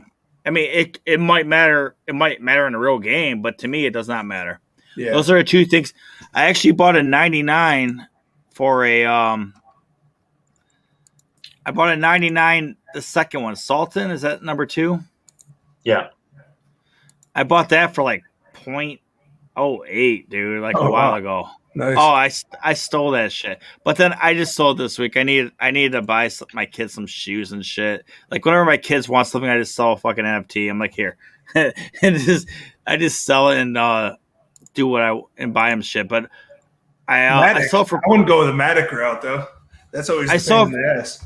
But I sold for 0.5, man, and I bought for 0.08. So no, they wanted some Jordans. Like who the hell has Jordan? I don't even have Jordans. Like not real Jordans. Like not the good Jordans that they just got. They just spent $350 on their damn shoes. Like where do you normally get your Jordans off? Etsy? I have no idea where. She got them from that place in Detroit. My brother's actually. No, you said you didn't get the real ones. Oh no. I'm saying the good Jordans. I got like shit Jordans. I don't even know what they are. They're probably fake. I got them on eBay. Man, there's a Sarama 99 that looks here. It is. You see it? 4.25 ETH. You see the screen? Yeah. So here it is. So what's the trade called again? There's 98. Yeah. This trait, Vampire. It's a beak accessory. So I click. Okay. Well, first I click this. I click the 98. And there's 932.98. Actually, let's do this. I like to do it like this because it actually shows like the better ones. So 98 to 100. All right, so we have that in there. So there's 2343 out of, or 2143 of all the 33,000 that are 98 or higher. But then you go up here to Heritage, and we click Sarama. Now you only have 143 of them total. Yeah. Like, that's huge. Your floor is at 8.5 right now. Is it? All right, let's see. Nice. I love that they installed this, so you can click that now, and it'll show you the floors. Is that 3 actually? I just click floor. All right, so but then you go here to my vampire teeth, beak accessory. There's only 2 of us. There was 3. Do I have buy? Oh, I had buy now. That's what. Oh, that screwed up everything. I actually hold on. We have to go back. No, you're good. Yeah. It's 8.5. No, we have to go back. All right, so there's 140. Okay, so that was it. But there's 3 of these. Okay, so there's 3 of us with that trait. Yeah. So you can go buy that one right now, 8.5. I'm not selling my shit. That is pretty rare. Very rare. There's only 3 of them in the whole damn game, man. Yeah, I'm saying this guy might be under. He actually increased it because he had this thing at like 6 a week ago. Unless somebody else bought it and reappraised it. Nope. So yeah, he must have pulled it back and made it 8 because he had it at 6. Do you guys avoid the ones with the cracked out eyes? I don't think it means anything, but dude, I don't avoid anything. I kind of looked at the one next to it a lot of times. I'm like, I don't know if this means anything, but maybe it means they're fast. I never thought about that. I never did either. You know what I do? You know how I buy my chickens every single day is I look at all the floors. I look at the Dorkin, the Lac, the Sultan, and the Sarama floor, and I look at what the prices are. And then I go to 91 perfection, 92 perfection, 93 perfection, 90, and I will literally find 93s and 94s sometimes at the floor. And that's the one I buy. Nice. Depending, it doesn't matter if it's a Dorking or whatever, but if I can get a 93, 94 at the floor price of that Heritage, I'm in every time. I'd be buying these right here. 0.3 is what anything 98 or higher. Let's see what the second layer is. Second layer floor. Bam. That's what I buy right now. Let's go to Sultan though. Sultan might actually be cheaper. Let's see. No, it's a lot higher. Yeah. What I have a hard time with, to be honest, is I believe this is some kind of matrix. That you can probably create. And how do we know whether a Sarama 95 is stronger than a Sultan 99? We don't know. No, but I compare it to a knock. I mean, if you have a Sarama, it's a knock. And I also say like a 98 is like a Z1 versus a Z2, maybe. I don't know. I really don't know. But if you have a 98 versus a 92, I want the 98 all day. Yeah, same heritage, but so would you take a 98 Sultan over a 93 Sarama? Yeah, I would. You would, eh? I would, just because. Interesting. Well, a Sultan's the second highest, so yeah, it's like a Saburo. Yeah, but it's not a Sarama, right? And Sarama's like the no, but I think those numbers are key. I just showed you the damn numbers. There's only 143 Sarama 98 and higher. Like that's so rare. That's so rare. Like you're not going to get that. There's 143 out of 33,000 that are that. Wade, shut up, man. What's he talking about? Boy's talking ceramic tiles again. All I know is I'm not selling that damn chicken forever, dude. I'm not even gonna race this. I'm not even gonna race it. I'm gonna do like I'm just gonna breed that thing and give everybody Vampire T Saramas that hopefully they all get 98s, and they're gonna be paying me a lot of money. Yo, check this out. Right now, okay, check this out. This is what I mean about talk about like problems on the floor. And promise me you're not gonna go buy this if I tell you, because I want to buy it. I think I'm gonna buy this, dude. I took all my ETH out today. I liquidated a lot of money.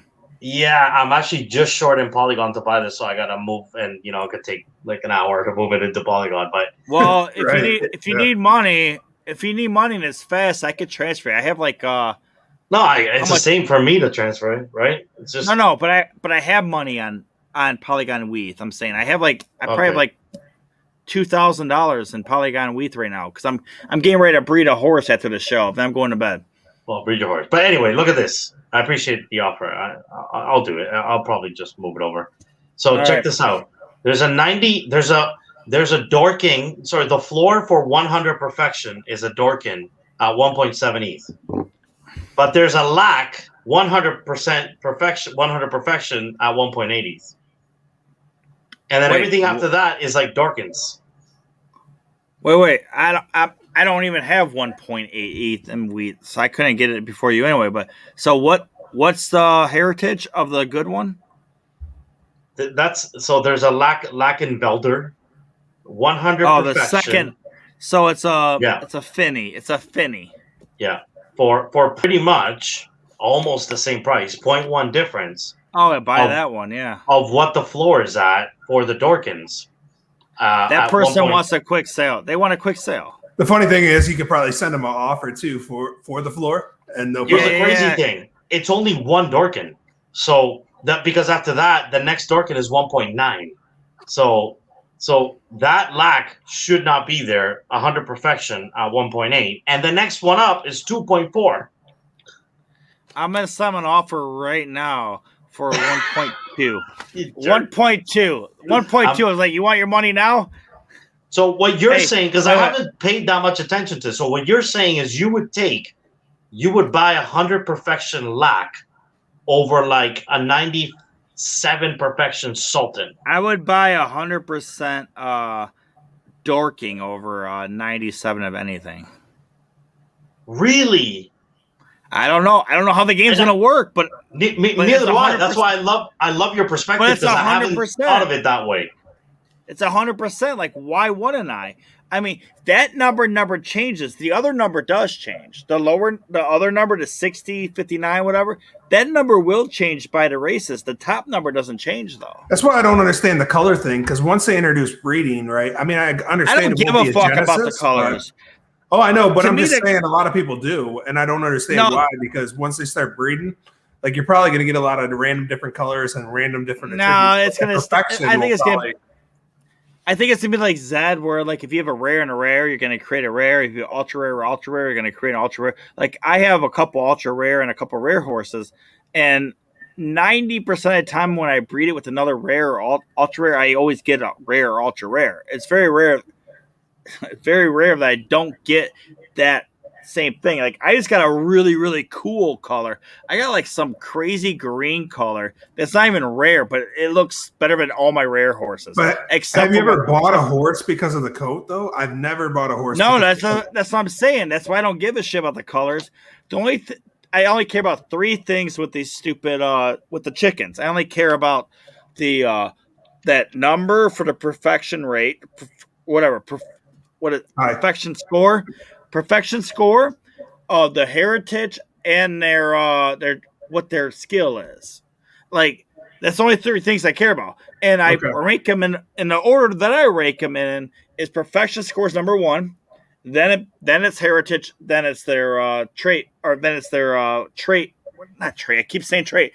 Whatever the damn thing they do. Their skill, because talent. It even says they won't be able to do a talent in every single race, so it might not even work.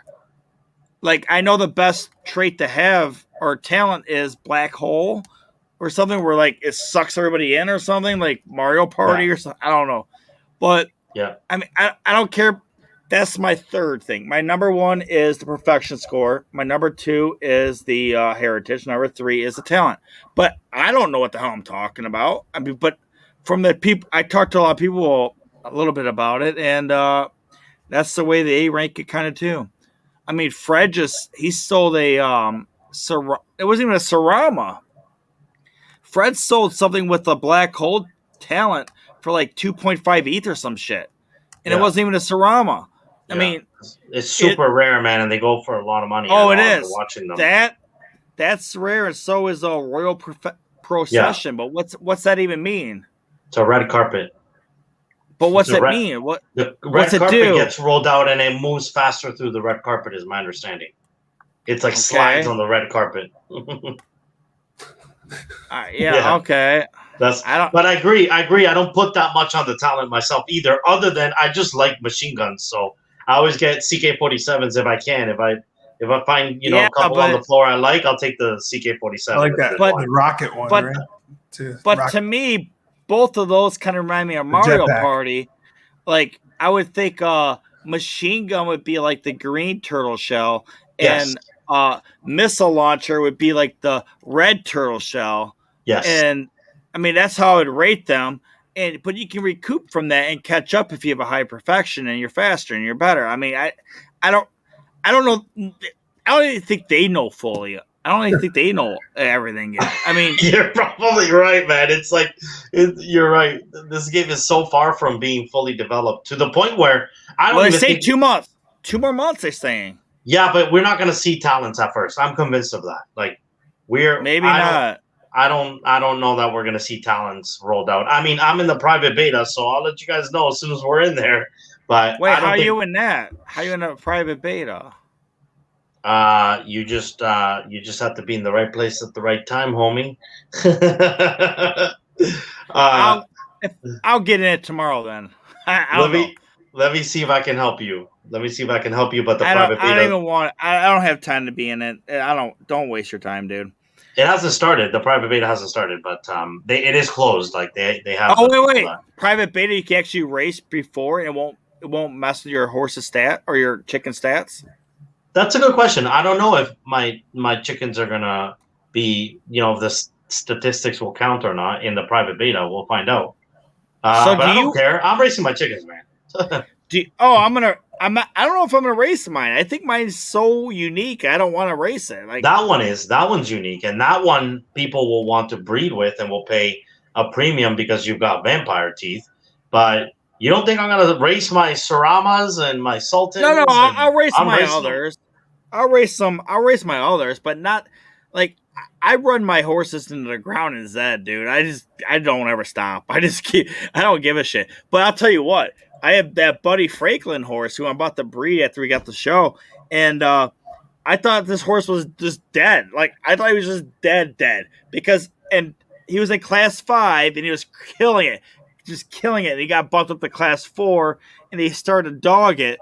But then I just entered him today into his first 2,400 meter race, and he fucking just killed it.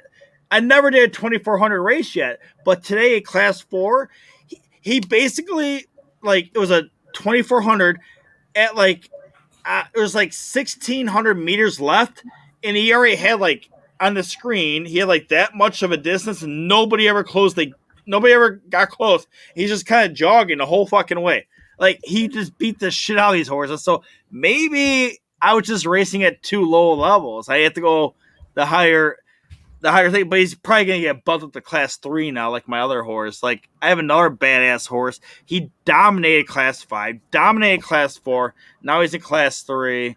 And it sucks when you get bumped up and you can't get out of it. You're just stuck.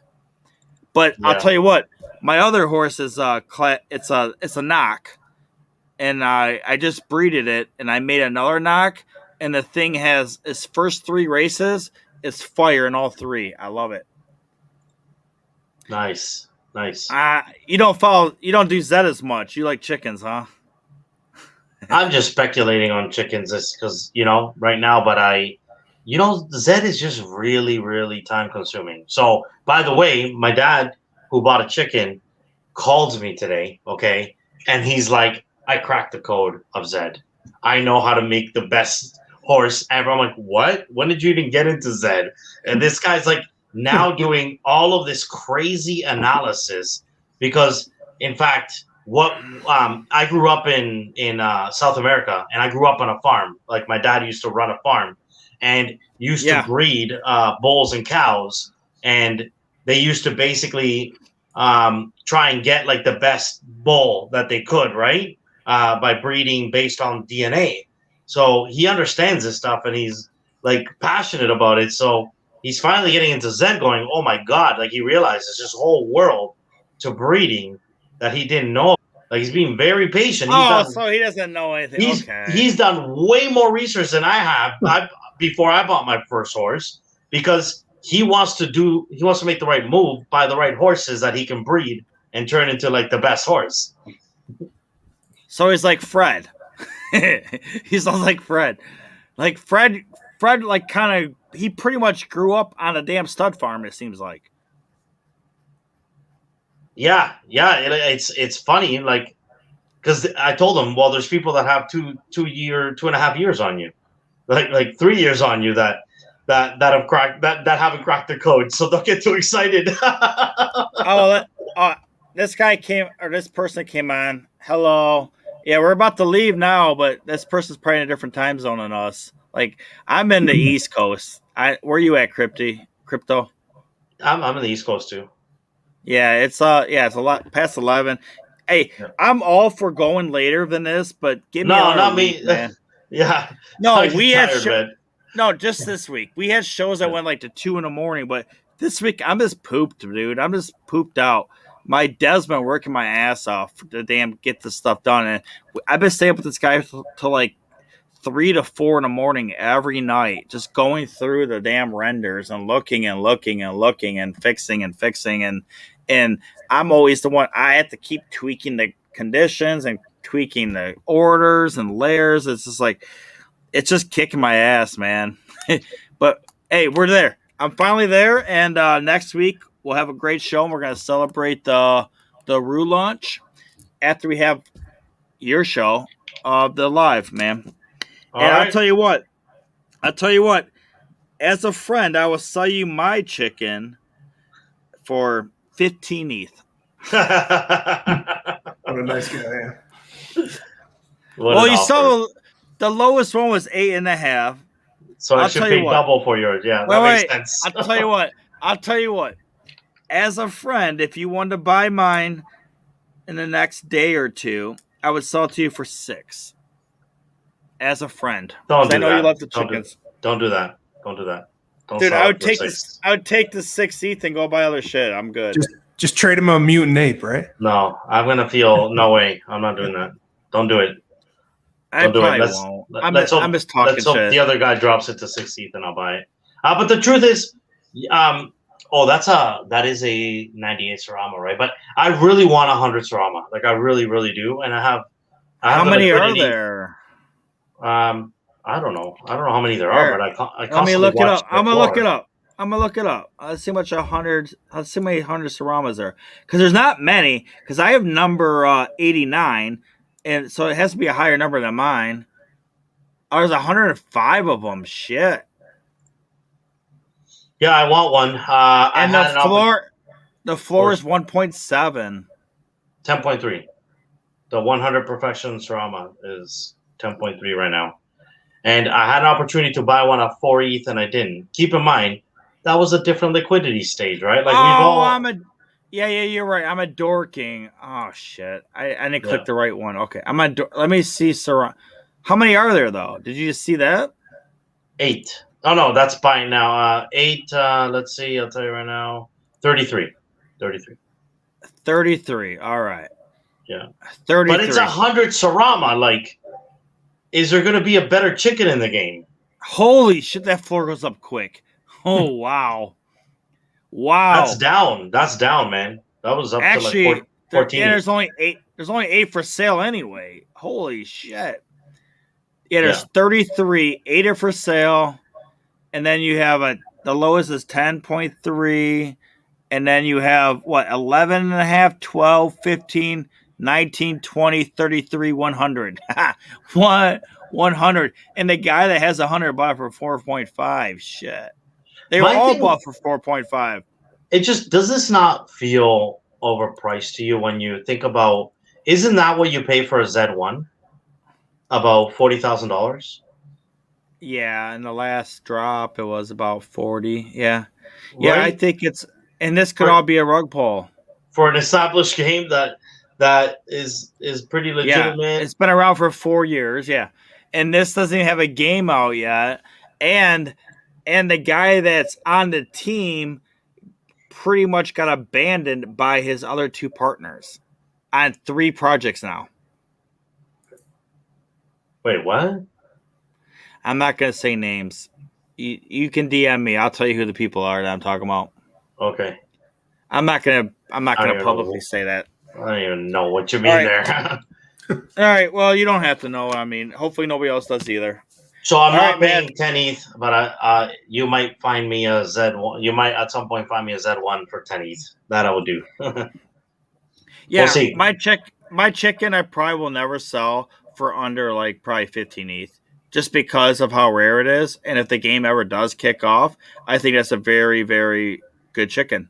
Oh, wow. Wait is saying they're 30 ETH now.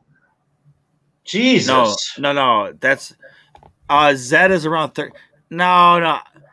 It depends. I've seen some that have been for I saw one that went for last week, unraced, for 7.5 ETH. For Genesis knock 7.5. I saw a couple of them go around that price. For a Z1. You mean a Z2 then? As a Z, yeah, it was a ZR2, but who cares? It's still a knock. Okay, yeah. There's no difference between a Z1 and a Z2. And actually, if you actually go back into the vault of the Z-Run people, they actually say there's not much difference between a Sarabo and a knock. Yeah, he's talking about Z1. I'm talking about Z2. There's no difference at all between Z1 and Z2 from everybody I've talked to about Zed. They all say there's a, but I also heard there's very, very little difference between like a Z3 and 4 to a Z1. But who knows? So he was talking about Z1. I'm definitely going to splash that kind of money, and I would do it on Zed all day long before. Well, they still have one more drop too, right? Yeah, I'd almost wait for that drop if you can, because I feel like the Z1s don't go as fast because there's so much money, you know? Yeah, days last time. Dingaling was buying them up after the whole. I thought it ended. He's still buying them up because they didn't sell out. But the next drop, I will be in there. I'm gonna try to buy 2. Yeah, I think the next drop for the Z1, Z2s is going to be a different ball game because there's a lot more people like me that have way more ETH than we did in the last drop. Oh, for sure. Me too. That are looking at those Z1s. Oh, for sure. And I actually have a lot of people behind me that will give me a lot of ETH to buy them. So I'm not even afraid because they already know I can breed that shit. Just breeding fees alone for a year will make you your money back. Not all of it, because Wade's already told me about how much money he makes back. But you fucking sell this shit, and now that they have it all, they lower. It's like 1 point or what's the breeding fee now? Like 3.6, 0.36 for a knock, I believe. Well, it's how many people are not paying for the chance, right? Because there's a chance you could get a Z1. There's still one more drop left. All of a sudden now there's no more drops left. This is the last. Yeah, then it's gonna. So. Yeah, then everybody's gonna like after we got the show. I'm actually gonna pay my 0.36 to go breed my Finny with a knock, and I'm gonna look for a good knock because as I said, I have $2,000 worth of WETH. I just put into the account so I can get a good one. I'm not gonna go after some shit one. I'm gonna go after a good one. Hopefully I get one of Wade's. I'm just kidding. Wade's horses suck. I'm waiting for him to say something, but no.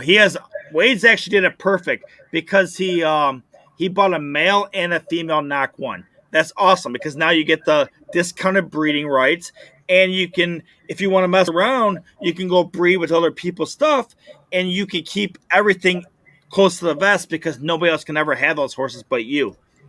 Because they can't. I'm so jealous of that horse Wade's got. I've been looking for a deal like that. Oh, the new one? Yeah, I've been looking. I've been looking for. Yeah. I've been looking for something like that. And Wade's, man, you got a deal, man. Like there's nothing like that. Oh yeah, he's on the market. That horse. What do you get it for? Like 3.5? No, 2.75 if I remember correctly. Yeah, that was a steal and a half. That horse is badass. I saw the racing all the racing stats and everything. Yeah, because that horse before you bought it, it actually had really good stats, and it wasn't racing at free races and all the .001s. It was actually racing at higher level things. Like, oh, that's what I was gonna say about my horse today, Buddy. I actually entered him into a $25 race, and he got first. And he was just trotting like it was nothing at the end. I love that.